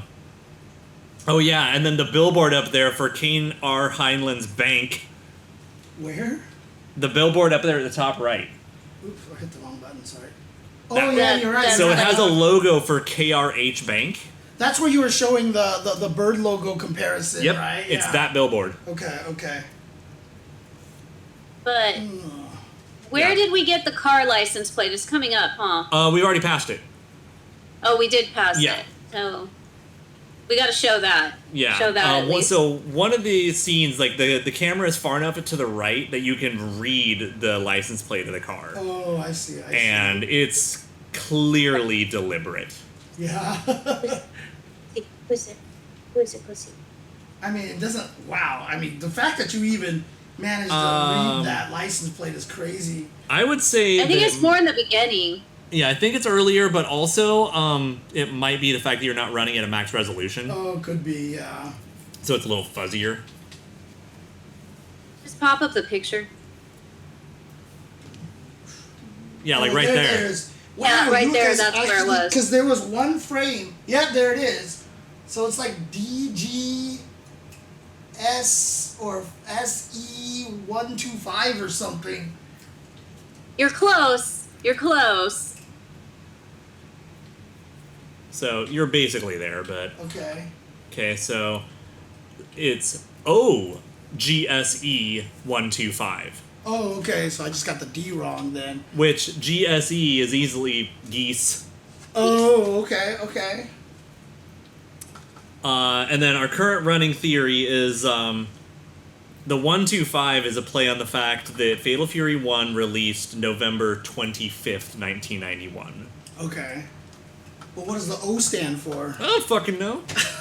Okay. So there is definitely an But element it's definitely some code hidden there, though. Maybe. I mean, this could be a little bit of reading in too much, but... You don't honestly, have... O Geese I thought was just for original, whatever. So the thing is that Billy took over Geese's business. Right, yeah. And if he's got that car, the GSE is obviously fucking Geese. It's not random. Right. No. Original Geester. Yeah, what is that on his back? That's right. He is Save the original planet. Geester. Save the planet, huh? Yeah, because it used to be the no smoking jacket. And now it's Save the Planet. That's funny. Okay. But, I mean, so... Anywhere in Garo, Mark of the Wolves, did they mention anything about Billy having taken over Geese's empire? Billy didn't exist at all whatsoever in Mark of the Wolves. Right, okay, there was no reference to him at all, right. I explicitly said this on Twitter the other day. This is the first time we've seen him since Real Bout 2. Right, of course, right. So, yeah, no, There's a lot going on with Fatal Fury veterans that we don't know shit because they weren't in Mark of the Wolves, and only 2 or 3 characters have even had any appearance after that in Memories of Stray Wolves. What's cool about this is, I mean, Mark of the Wolves obviously was done in that Third Strike style where they're like, let's just create a whole new cast, and you kind of left a bunch of storylines behind. This one gets to tie it all together, which is kind of exciting. So, it's exciting. Which, I mean, it's one of the reasons why I haven't been this excited for a fighting game in a while. And the fact of the matter is, I'm not excited because it's a fighting game. You're just excited because I get Fatal Fury's universe back. Right? Yeah. Mm-hmm. That just it releases all the fucking endorphins. Right. And the fact is that it's actually a fucking cool game. That's gravy. Right. This could have been a fucking RPG, and I'd be like, yo, let's fucking go. I mean, you probably would have been super happy if this was a world tour. And now I'm gonna say the hot take shit I say all the time. I'm just glad it doesn't play like Mark of the Wolves. Damn. Because this game actually works. Oh man. I mean, I can definitely see Mark of the Wolves being really popular, despite the janks and stuff like that. Because I mean, look at two of the most popular Street Fighter games being Super Turbo and Third Strike, which are two of the most janky fighting games in the entire planet. So I can't even tell what Kitty's doing right now because of the tiny thumbnail. Oh yeah, well I can switch it over. I am trying to send the chat Billy art, but James, can you do me a favor and just pop up what I sent you on Twitter? So remember how I was talking about the main artist for KOF for Girls? He goes by Curran on Twitter. He also does some phenomenal Joseph Joestar, and his art is just gorgeous. So you really should follow Curran. He's really awesome. I want him to get more work, seriously, in fighting games because he does justice. So yeah, Mark of the Wolves was all in Second South, to be sure. I think this one's gonna cover the entire region, including Second South. Second South, because this was the storyline where the whole thing Southtown got shot by a laser, or that's KOF? That's KOF. Okay, so what happened here? Why is there a Second South? It's more like just one of the other districts of town off to the side, but it's the shitty part of Southtown, and Southtown's already kind of rough to begin with. It's like the LA and West LA part of Southtown. I love how he actually put in the City of the Wolves comic dots too, in the artwork. That is a delightful picture. Yeah, that was the one he was debating of drawing, and we were like, please, for the love of God, draw him. And yes, he did deliver, and you could see from the other link I sent the difference between this Billy and the KOF for Girls Billy. Oh, hey, Game Maniac. Billy doesn't actually care about smoking. He just thought the jacket was cool. Fun fact. Billy doesn't give two shits. So yeah, that's part of his story in KOF for Girls, which I wish I got to fully play, and I really wish I got the illustration book for. I mean, honestly, this Billy looks much cooler than this Billy, I think, so. I like Pretty Billy. Dreamy Billy. My only issue with Pretty Billy there is he just looks too young. Well, I think my issue with Pretty Billy here is he looks too anime to me. He looks very generic pro-tag anime here. I mean, that and young are kind of synonymous at this point. That's true, yeah. All of them look like beautiful anime. It's true. It is KOF for Girls, right? So it is KOF for Girls. So that was the style. And what did he put? That's Gender Flip King. Oh man! Why would you do that? He's not wrong though, right? I mean, spicy. Oh man.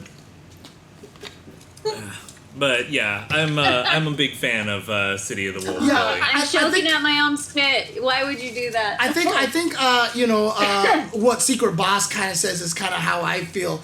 Billy has always seemed a little like rougher, scrappier, and so to have him look like this with the stubble looks better than him looking too clean here, But I mean, obviously Geese made him dress up from time to time, so. This is what happens when you're on a date and then people try to ruin your date. That's why he was looking pretty, because he was on the date.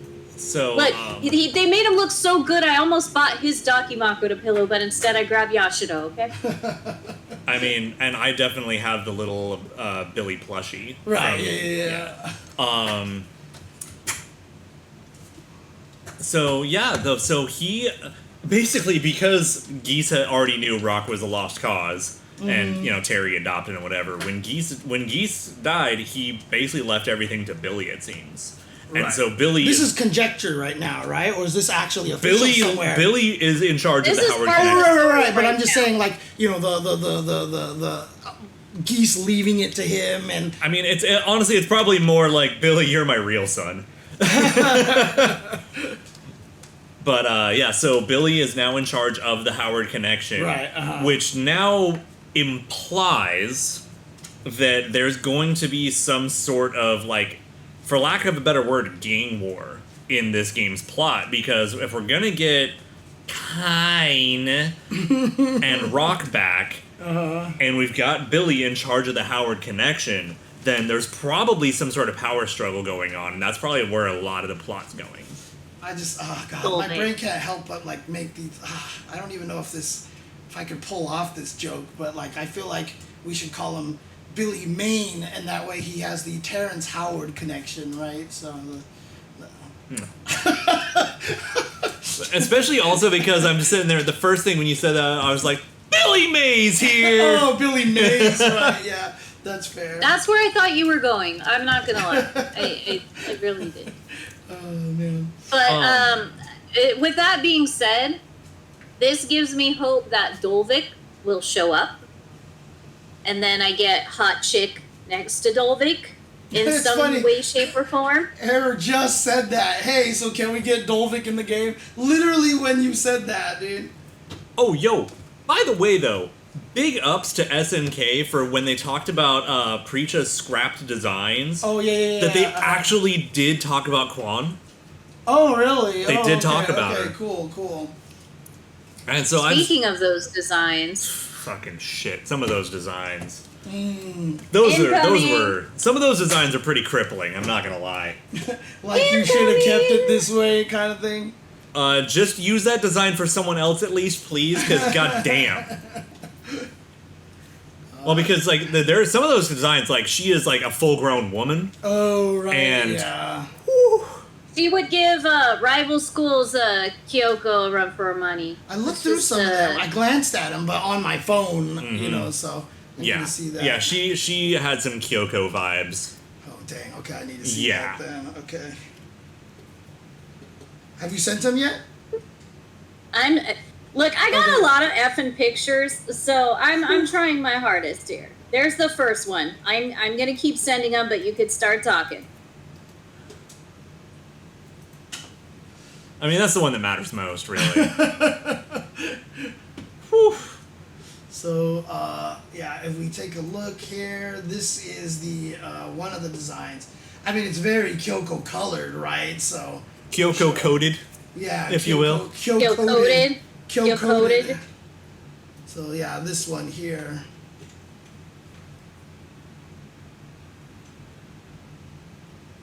Yeah, I definitely agree that Vox started out a lot more Dolvik-like. Oh, interesting. I wonder if maybe there's some sort of connection there. So what? Maybe that means Dolvik won't show up, right? Because he was Vox or something like that. Honestly, I'm wondering if Dolvik, like, I'm not gonna say like Vox is his son or anything, but I feel like maybe a little brother, maybe some sort of relation. Like, I mean, I already theorized that maybe Dolvik was sending Vox after Kane and Grant to kill them. I mean, it's always tough for me because, like, I mean, probably just because I am older, but I'm definitely more attracted to this kind of look than But yeah, even when I was younger, I think I was more attracted to this kind of look. You know what I mean? I was still more into, you know, again, women. Well, yeah, old women as opposed to girls, right? Yeah. That's why I always make that joke. I was like, yeah, see, the difference is I like women. And it's not a gay thing.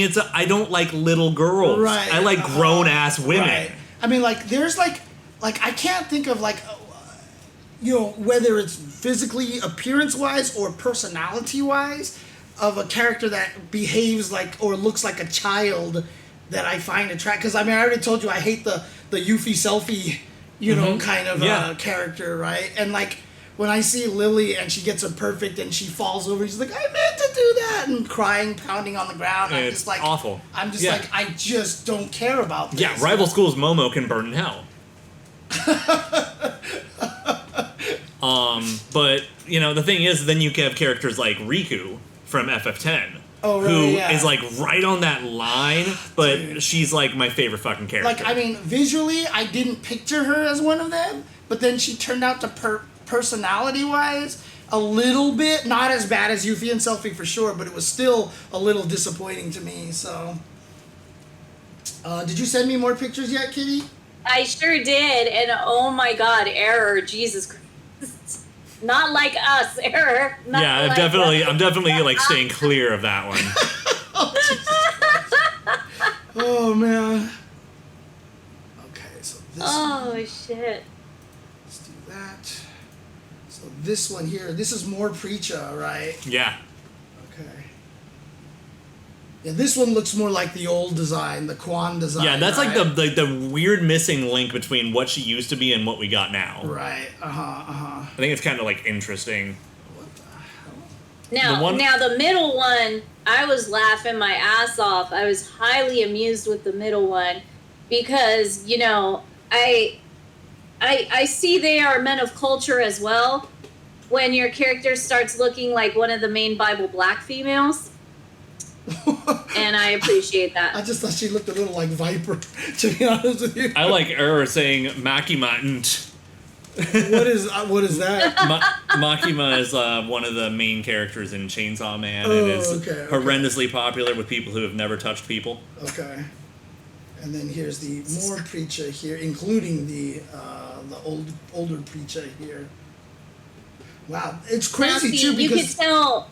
they clearly Oh, go went on, through Dave. a lot of different designs, you know.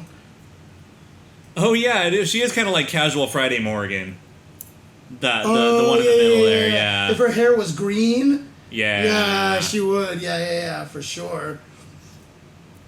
Ever since Seth first said that, that's all I can ever call that costume. What do you call it? Casual Friday Morgan. So speaking of Dolvik, it was very apparent that his first Right. concepts were heavily based on Dolvik. Oh yeah. So I'm really mad. I'm just gonna give a little spoiler. In the footage, I noticed something we missed, and we screwed up by mashing through it. Oh no! What happened?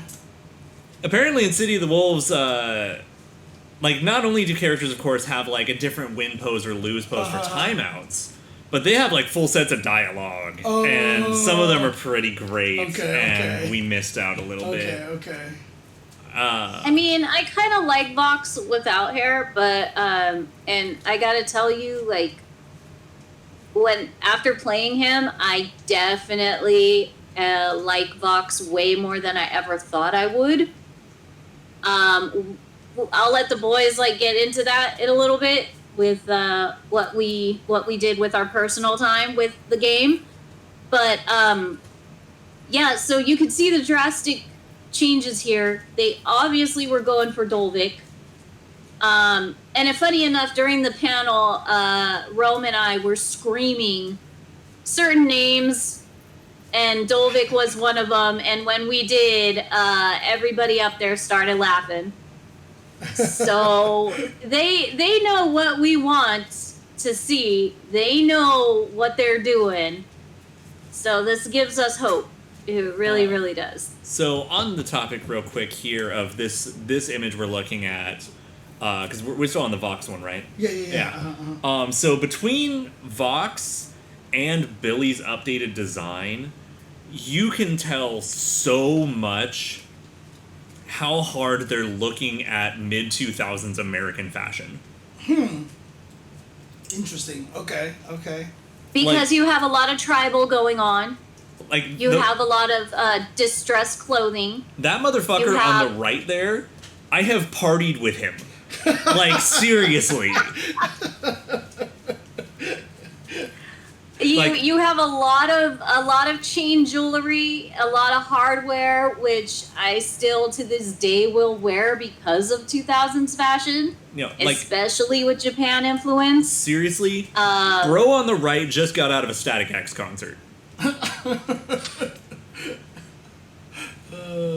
Free. I can't with you right now. I really can't. You know I'm right. I just Yeah, I can't with you right now. So I here's the can't. artwork of Vice and Mature that we didn't get to look at a little bit earlier. So there you go. Look, it's their favorite. Yes, these are the correct answers for the outfits they should have, but the way they are just nicely done up with little touches and embellishments and lace and embroidery here and there. They just did such a damn good job. Also embracing ramping up them these being a little on the thicker side. Yes. Okay. I mean, Vice has never really kind of had that spikier kind of hair. No, right? she actually has more hair than ever in this picture. Okay, yeah. It really does. I hope they keep it that way. Yeah. I really do. I like fluffy Vice. Yeah. I'm here for fluffy red-haired Vice. I'm really loving the lace on the shoulders of the puffy sleeves, and then the again, just like Orochi Shermie and the rest of the Hakushu, they have the nice, bands around the sleeves for the extra puff, and then you have that beautiful embroidery around the cuff. I'm gorgeous. holding out hope that they get alternate costumes and it's the Hakushu robes, like almost everyone else did. I mean, for you, how do you, not from your own opinion, because obviously you want Adelheid and stuff like that, what do you think of having these two as potentially the last characters in the game, because we were talking earlier, you were thinking maybe 4 new characters, I was saying I thought it would be 1, but 2. I said 2 to 4. 2 to 4. Do you feel like, Okay, first and foremost, Flashy Flash is objectively correct.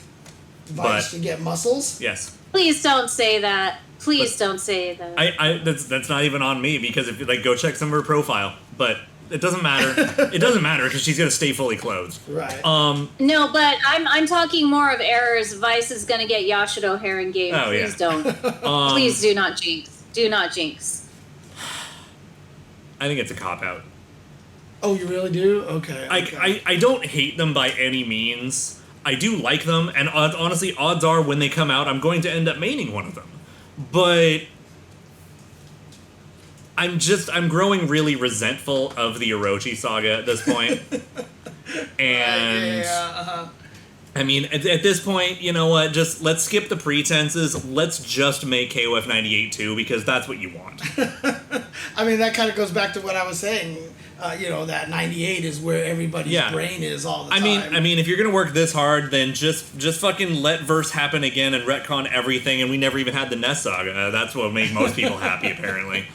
I'm still down to have the 7 existing Hakushu all be in the same game and alive at the same time. I think that's neat.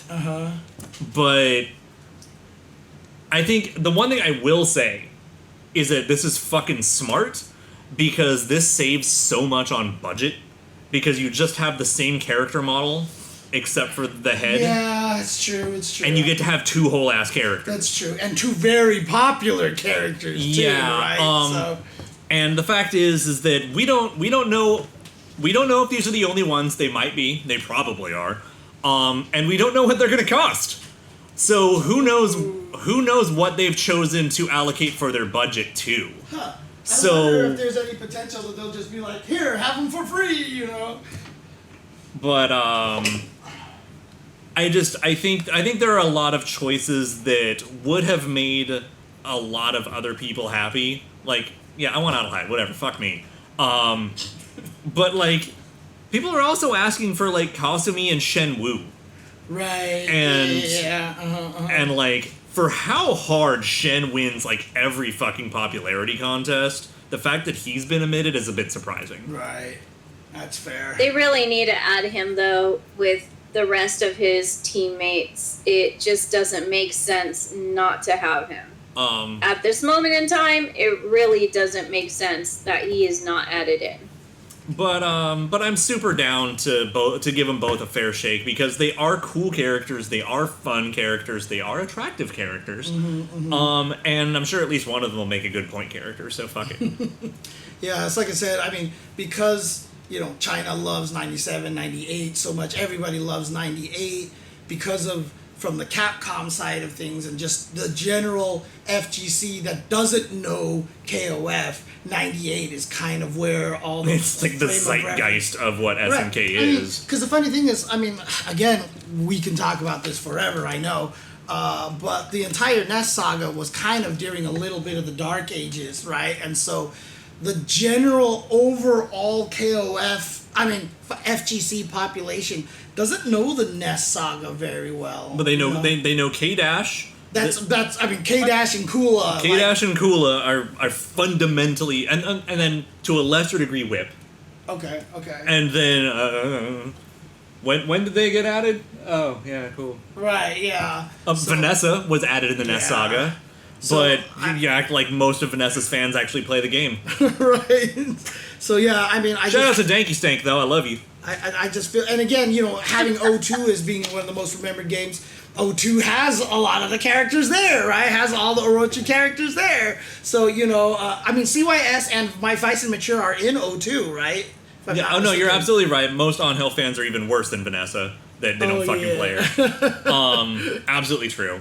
Yeah, also, 02 took off like wild in Mexico, which is just a whole fascinating thing. And I've said this before, though, is that 15's launch roster is just 02. Yeah. So, and if 02 is just, it's it's Orochi Saga with Nest's freebies, well, then fucking A. Yeah. Yeah, I mean, again, I would kill the retcon 13. Yeah, I know a lot of people do like 13, but 13 is obviously missing a lot of things and stuff. Like, if we could actually somehow magically make a new 13, but give everybody back their moves, you know what I mean? It would be a start. It would be kind of neat. So it's interesting because I first heard it from you because like I've always heard like everyone's like 13, 13, 13, and you're like. Bleh.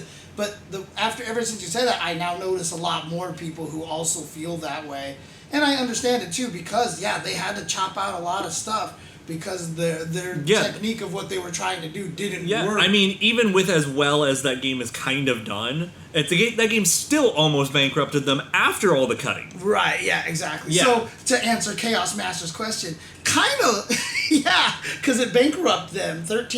12-13 kind of bankrupted SNK Playmore, right? So. Well, I mean, it kind of almost re-bankrupted them, is what you mean. They were in pretty dire straits, which leads to the point also that, man, Oda coming back to SNK is honestly the best thing that's happened to SNK in the past 30 years. When did he leave? During the original bankruptcy. And that was during which game? Which KOF? 2000 into Mark of the Wolves. Oh, wow. That era. Okay, that was early then. Yeah, the real bankruptcy was KOF 2000 was their last game as SNK as we knew them. And then when did he come back? After 13, I believe. Okay. Because he was on Street Fighter 4 that whole time. Oh. He was at Dimps. Gotcha. Okay. Dang. Okay. So, yeah. 2001 was when the bankruptcy was, like, occurring, and so 2001 was only, like, maybe 30% developed by SNK, and the rest of it was external. How did both Marvel and SNK undergo bankruptcy in the 90s while crossing over with Capcom? Well, for both of them, Capcom is what saved... I don't know about SNK, but I know for sure Capcom actually saved Marvel in a lot of ways. It reinvigorated their branding so much. I mean, Marvel almost died. I mean, everybody always says it was that and Blade that saved Marvel. Blade was a huge one. Right, because Blade actually made a ton of money and actually kind of saved them. Also, Dimps does make a bunch of fucking cool games that aren't even fighting games. Right. Like, Dimps is just fucking cool. I mean, I wouldn't know if you would say Marvel was saved by Disney, but, Financially. Yeah, financially. Yeah, they were bought so that they're safe forever. Right, whatever. Basically, yeah. Doesn't mean the employees are. But when it came to that game, though, which we're not going to talk about, And that was another thing I was going to bring up, actually, when we were talking about wanting strictly just SNK to work directly with Capcom on, creating these characters. And hoping to God that, Terry does get fixed, Mai looks amazing, and then on top of that, making sure the Disney effect doesn't happen like it did with Marvel Infinite, to where Disney said, your characters look better than ours and are more attractive, so make yours look uglier so ours don't look so bad. Whole dilemma deal here. Hilarious speculation. Yeah, because it's just speculation, right? Yeah. So. Now, I mean, because... But, I mean, they also had the rule where you couldn't beat up any of the Marvel characters in the MVC3 trailers, right? Oh, no, that was Marvel Infinite. Was Infinite? Not a single even cutscene, I believe, of Marvel Infinite had to let Marvel characters shown losing. Yep. It wasn't just the advertising. Oh, jeez. Yeah, so anytime any Marvel character loses, awkward time. it's off screen. Or to another Marvel character, right? So I'm not even sure that actually is true. Oh my god. Yeah. Fucking yeah, Marvel, that dude. was a bad time. I mean, again, so it's whenever again, people... I really think that SNK and Capcom know better and will do better than letting Disney execs come into the office and just start fucking things up. But, well, I mean, Disney can't do anything to Street Fighter 6, right? I mean, why would they be able to? No, but we just don't want to see anything Marvel where like in it. someone's two hands off or two hands on the wrong way. Right, exactly. So, but again, since going, it's SNK and going Capcom, back to I China doubt it. Joy. Going back to China Joy, though, I feel a little bit cheated with what we had for the SNK booth at EVO. Because, my God. The China really? Joy booth China is fire. Really? I mean, they probably couldn't. They couldn't afford to transport it that fast over there, so they probably I mean, again, who knows? But damn, the stuff that they got, I'm jealous. All right. And Hellsick, thanks to Hellsick for doing so much SNK China Joy coverage. She was posting like all the Storm collectible toys and, you know, how everything looked at China Joy. So I am just going to show you or send you her tweet of the China Joy booth because it is like, again, absolutely beautiful. Like, I wish we got nice things like the rest of the world. Oh yeah, on topic, really. Kotobukiya actually revealed their Leona. I saw that. Yeah. It's cute. It's cute. Yeah, it's all right. It's cute. It looks a little too anime to me, but you know. I don't like her face. I'm just gonna be honest. That's where I'm at. Yeah. But I mean, so Tachikoma, like, we couldn't beat up on any of the Marvel characters and stuff. And honestly, again, like, every time anybody's like, "Ooh, Capcom messed up MVCI," like, even the guy, the person, I'm sorry, who's modding it for Maximilian right now, when they went through it, they found the more cel-shaded, look to it that now almost kind of solidifies that Marvel was like, no, make it look realistic and gray. It's as if there was ever any concern or doubt. Listen to the goddamn soundtrack. Right, yep. The entire Marvel side is MCU garbage that nobody wants. Right, Most of the Capcom side, even if you don't like, like house club music, it's at least good. Right. I mean, honestly, like, it's the Marvel side was MK music. Yeah. It was just background. It's a shitty score. Right, exactly. Yeah, like, I challenge you to remember any theme from Marvel side MVCI. Yeah, I mean, all I can think of right now is dun dun dun dun dun dun dun dun dun dun dun. And that's not MVCI. Yeah. Because fuck you, that's why. Because that Captain America theme, like, you almost kind of wish Capcom would have been like, yes, MCU, you can take our Captain America theme. Because if they used that in the MCU, dude, like, that would have been sick. The literal only way you could have made the Winter Soldier movie better. Right. Right? So, I don't know. I think this is about the average amount of news at EVO. Yeah. I think it's about average. No, I didn't feel like there was as many reveals, or we didn't get as much details on the reveals. But I think the other way around is that I don't think we had as many games we cared about. Yeah, could be That's true. really the trade-off. This is true. But, This is also true. Tekken got a character. James, go on ahead and look in your messages on Twitter. Tekken got a character. I want people to Street Fighter got their character teaser, the same exact thing they did last year. And SNK, we got a character. We got what, 3 characters revealed, as well as a game. And then we also just had a bunch of other developers doing things. Like, what is fucking Nen Impact gonna reveal? Oh, that's gonna be great for the 3 people who, well, the 3 people I know who know anything about that franchise. But otherwise, it's, oh yeah, there are characters added to that thing that looks like an inexpensive Marvel. All right, cool. Yeah, but also don't forget, last year we got Teenage Mutant Ninja Turtles, right? I mean, we got to listen to that in the stadium for absolutely no reason. I actually repressed that. I was literally forgot. It was just so weird that it was so confusing. Like, it was hard not to remember that, honestly. All right, let's see. Oh, dude, fucking Marvel Infinite's DLC 4 and 2. Yeah, that's shit. Which one? Marvel Infinite's DLC characters were 4 and 2 instead of 3 and 3. Dude. You want to talk your OCD? Yeah, like, dude, every time I see that select screen with that one red box going over there, like, I want to kill something. Mm-hmm. Like, seriously. It's they should just add that to that thread of show this to people with OCD, you know, with the manhole cover off and one tile rotated. I cannot imagine the emotional stress that designer had to go through. Oh, God, dude. I can, because it's probably the amount of stress that I'm going through right now. No, but you're not responsible for it. Anyways, by the way, I fucking love the crown display for the stage. So this is the China Joy stage. Good, this is part of their booth, yes. Right. So There's more good. pictures. There's more pictures here. But having the fucking ring stage with the crown up top and everything, like, I would fucking put that up in my room. That shit's awesome. It's nice, dude. I know, this is a booth. This looks like a freaking stage or so. This looks like Mario's supposed to be jumping around here, you know? I mean, seriously. So cool.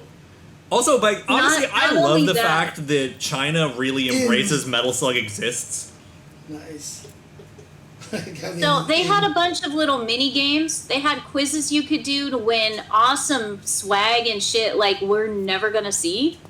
Like, dude, of course they had a bunch of, you know, China cosplayers dressed up very nicely as all the characters.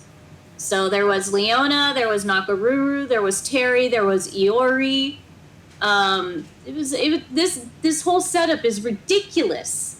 I love it. I really wanted one of the Metal Slug prizes. But Oh, this did you shit. see them? We love Southtown. This is actually part of the bar stage. Yeah. Yeah, I wanted the Hyakutaro springy figure, the little like acrylic standee on a spring. Oh, that's right. Somebody in the chat asked if I got the little bag with all the buttons and stuff like that. And yes, I did, so. Which I promptly gifted to you, so there you go. And I hugged it. I absolutely hugged that little box. I can't wait to hug it as well. Yeah. And drool and look over it. I just know that you will give it a better home than I will, so, you know, it's like, okay. Acting like we don't share a home. Fair. That's Southtown's ass. Southtown's ass, dude. So there you go. That was China Joy. Yeah. Like, I no matter who's doing it, honestly, I always love when a game company makes their booth a stage from their game. Right. Oh my god, go back. Go back two. Notice the fucking geese tagged on the brick. This in here? Yeah. The poster? Oh my god. Oops. Yeah, that's the real bout cover that has Ripper, Hopper, and Geese. Yeah, Oh, just put the sweet. poster on That's the wall, chair, yeah. the infamous chair. Yeah. Yeah, right there. And that's one of those posters that's so iconic that you can spot it even if it's blurry. Yeah, I mean...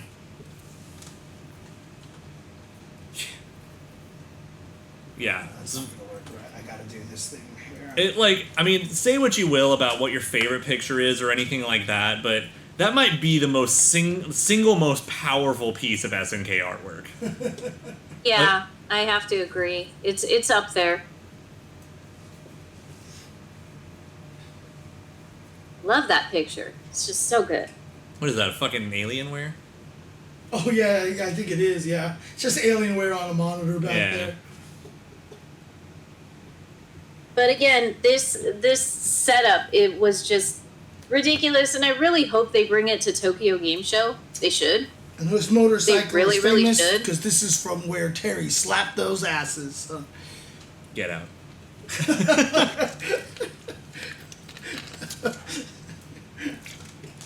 I mean, they're in China, so it is accurate. That's actually true. Oh man. Just saying. Just saying. All right. So I'm gonna take a break. Okay. Okay. So if we're gonna take a break, then I guess I will say my goodbyes. Okay. And you two are still going to do all of our footage. Yes. Recap, Yes. correct? We're gonna be jumping through a lot because there's a lot of. Wait. Let me try this. Let me try this. Let me try this. And then it's like, like you do like seriously. It was like, I think we just defended 20 fireballs in a row. Nobody wants to watch that. Right. Exactly. So there you go. So yeah, we'll jump through it pretty quickly, but yeah, we can talk about a lot of the things that we did discover. We did discover a couple of very interesting things. So we'll take a look at that. But okay, real quick. Okay, so I didn't get to fully talk all the Evo tea that I wanted to in this episode. I'm gonna take myself a little break, but I will be back. Definitely gonna talk about it next week. okay. Okay. Then so are you gonna take off then right now? Yeah, Rock needs to go out. He's been a bestest, goodest boy, waiting patiently. Hi, Nathan. And so Okay. gonna be bedtime. And yeah, you guys stay tuned for me. Part 2 Evo rant and recap on my personal experiences and a little bit of video running around on the floor. I will have that for you guys next week. And I love you all. And also, if anybody has any of the Capcom posters, any spares, I will pay for shipping. I just need one that has the Mai and Terry on it, along with Elena and M. Bison. But let me know if you guys have any friends with extra posters, because I was so busy as Mudman, I didn't get any of the Capcom posters this year. But anyways, okay. Mwah. Love you guys. Good night, James. All right. Have a good night. Have a good night. Bye. And you know what? The crazy thing is, Kitty, we never had to use this. We never had to use this at all. Damn it. We actually had a wonderful internet day. Awesome. Okay. He's just. I mean, he's right here. All right. So I guess I'll see you later, Kitty. For those of you who are still here chilling right now, I guess since we have a little bit of a break, what I'm going to do is try to switch to another camera angle and see if I can actually do this here. So I'm here, Kitty. I'll cut you out so you can take off now. All right. Okay. See ya. Okay, there we go. Bye. Let me see if I can do something over here. Okay, so what we're gonna do here, yeah, so we got that. Let's see here. Here it is. Okay. I'm gonna try to do something here for you guys. While Olaf is doing that as well.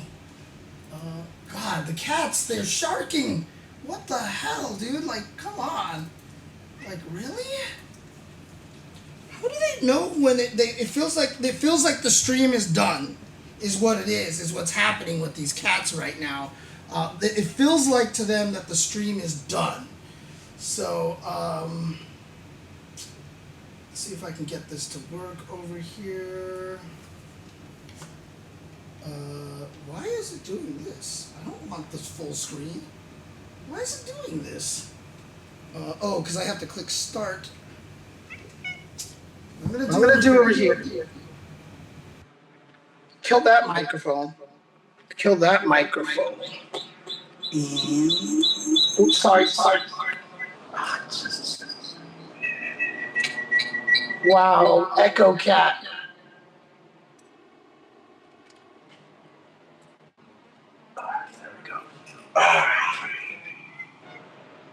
Oh, let me do one more thing, guys. Hang on 1 second.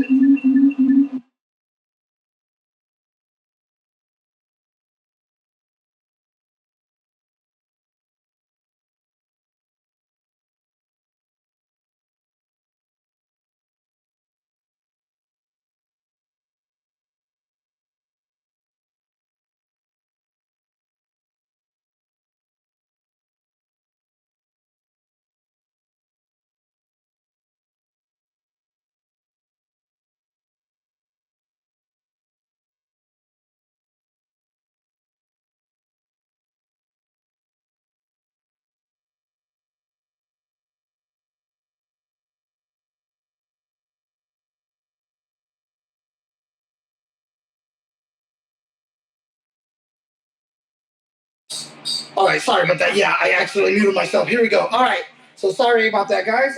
Sorry about the mess in my kitchen. Please ignore that. Here we go. So we get to say hi to the kitties. Oops, let me do this way. So you can see my cat's shark around my kitchen.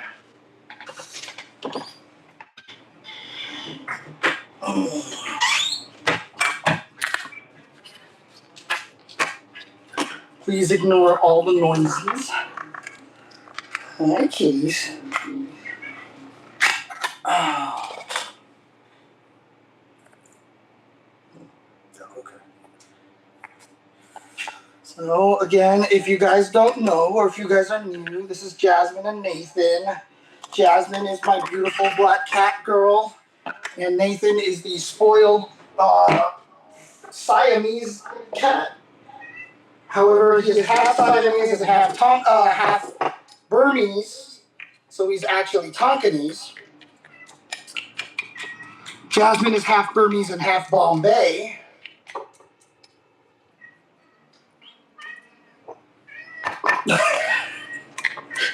And Nathan is also very loud. Can you hear him? Hi, Nathan. Oh God, that happened again. Shoot. What the hell? I haven't been able to open these stupid packs without cat food juice pouring out and squirting out all over me. Oh, God.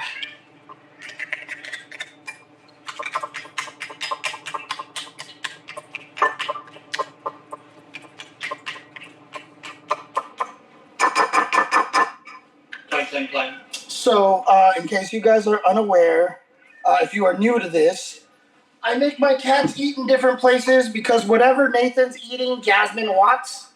So Nathan eats special food that Jasmine does not eat, so I feed them separately. Oh no, it's supposed to be echoing, so I know that the camera isn't dying, basically. So there we go, and he jumps on top of my fridge. So there you go. Hi, Nathan. Aww. Good boy. Good boy. Hi. And then Jasmine down here. Hi, Jasmine. Hi, Jasmine. Hi, Jasmine. Oh, wow. Okay.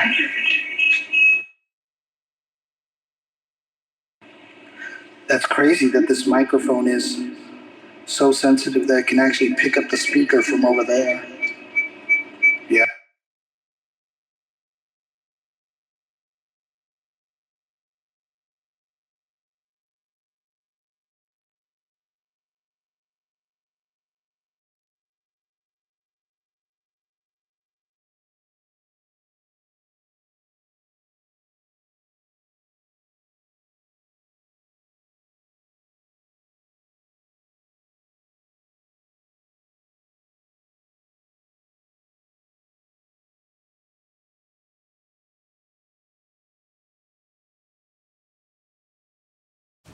Sorry, we were just muted now. Okay, there we go. Oh, okay. Yeah. No, we were looking at this picture that Yeah, you was just put it back a up. little That's bit good. earlier. This one over here. So, first off, look at the fucking booth, dude. It's so cool. But that right there, that's Soeda-san. And so that is the man who gave us Joe Higashi. Nice. Yeah, absolutely we do. I'm kind of bummed that we ended up getting like split up, and that, dude, I just did not have enough time to do I was talking to Lurker Spine in my previous stream, and I told him I was just sad that he walked by and was like, hi, and I didn't know who it was, and you were like, that was Lurker Spine. I was like, what? You know, like, I was kind of sad, because I would have loved to have said hello. I mean, he's one of my mods in here, right? So are you one of my mods? I'm pretty sure I made you a mod at one point in time. Why can't I see how that works? Mod?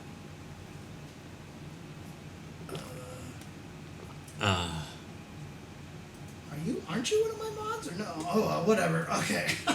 I mean, you could fix it now if you wanted exactly. Well, I mean, that's the thing is, like, I could have swore there's like a mod button, you know, but I can't see here. So you're way above my pay grade on any of this streamer garbage. Too, yeah. I'm actually not even upset about how that picture came out of me, which is unusual. So yeah, I apparently was staying too hydrated because, oh boy. Oh. I could not stay much longer. Okay. Fair enough, but I'm back now, and now we get to sit and be idiots. I will say one more thing though, because now we're like kind of an interstitial anyway. That comment about Vice should be buff. Okay, right, yeah. Canonically speaking, one of her hobbies is bodybuilding. Oh, is that why? It's literally a thing. Okay. So she's on the short list of characters in KOF who probably actually should be a little on the buffer side. Right. Okay, that makes a lot of sense, actually. The Neo-Wave Terry? Yeah, I just like closing some tabs and your DM to me showed up and it's freaking Neo-Wave Terry. Like, I feel like, dude, I almost feel like I need to turn this into an emote. Like, that is a great Terry head emote. Dude, honestly, for the thumbnail, you should do the Terry trailer and then that face over it. Oh my god. Like, seriously? Like, this would make just a great emote face, honestly. Like confused Terry. Yeah, just like, the fuck? Yeah.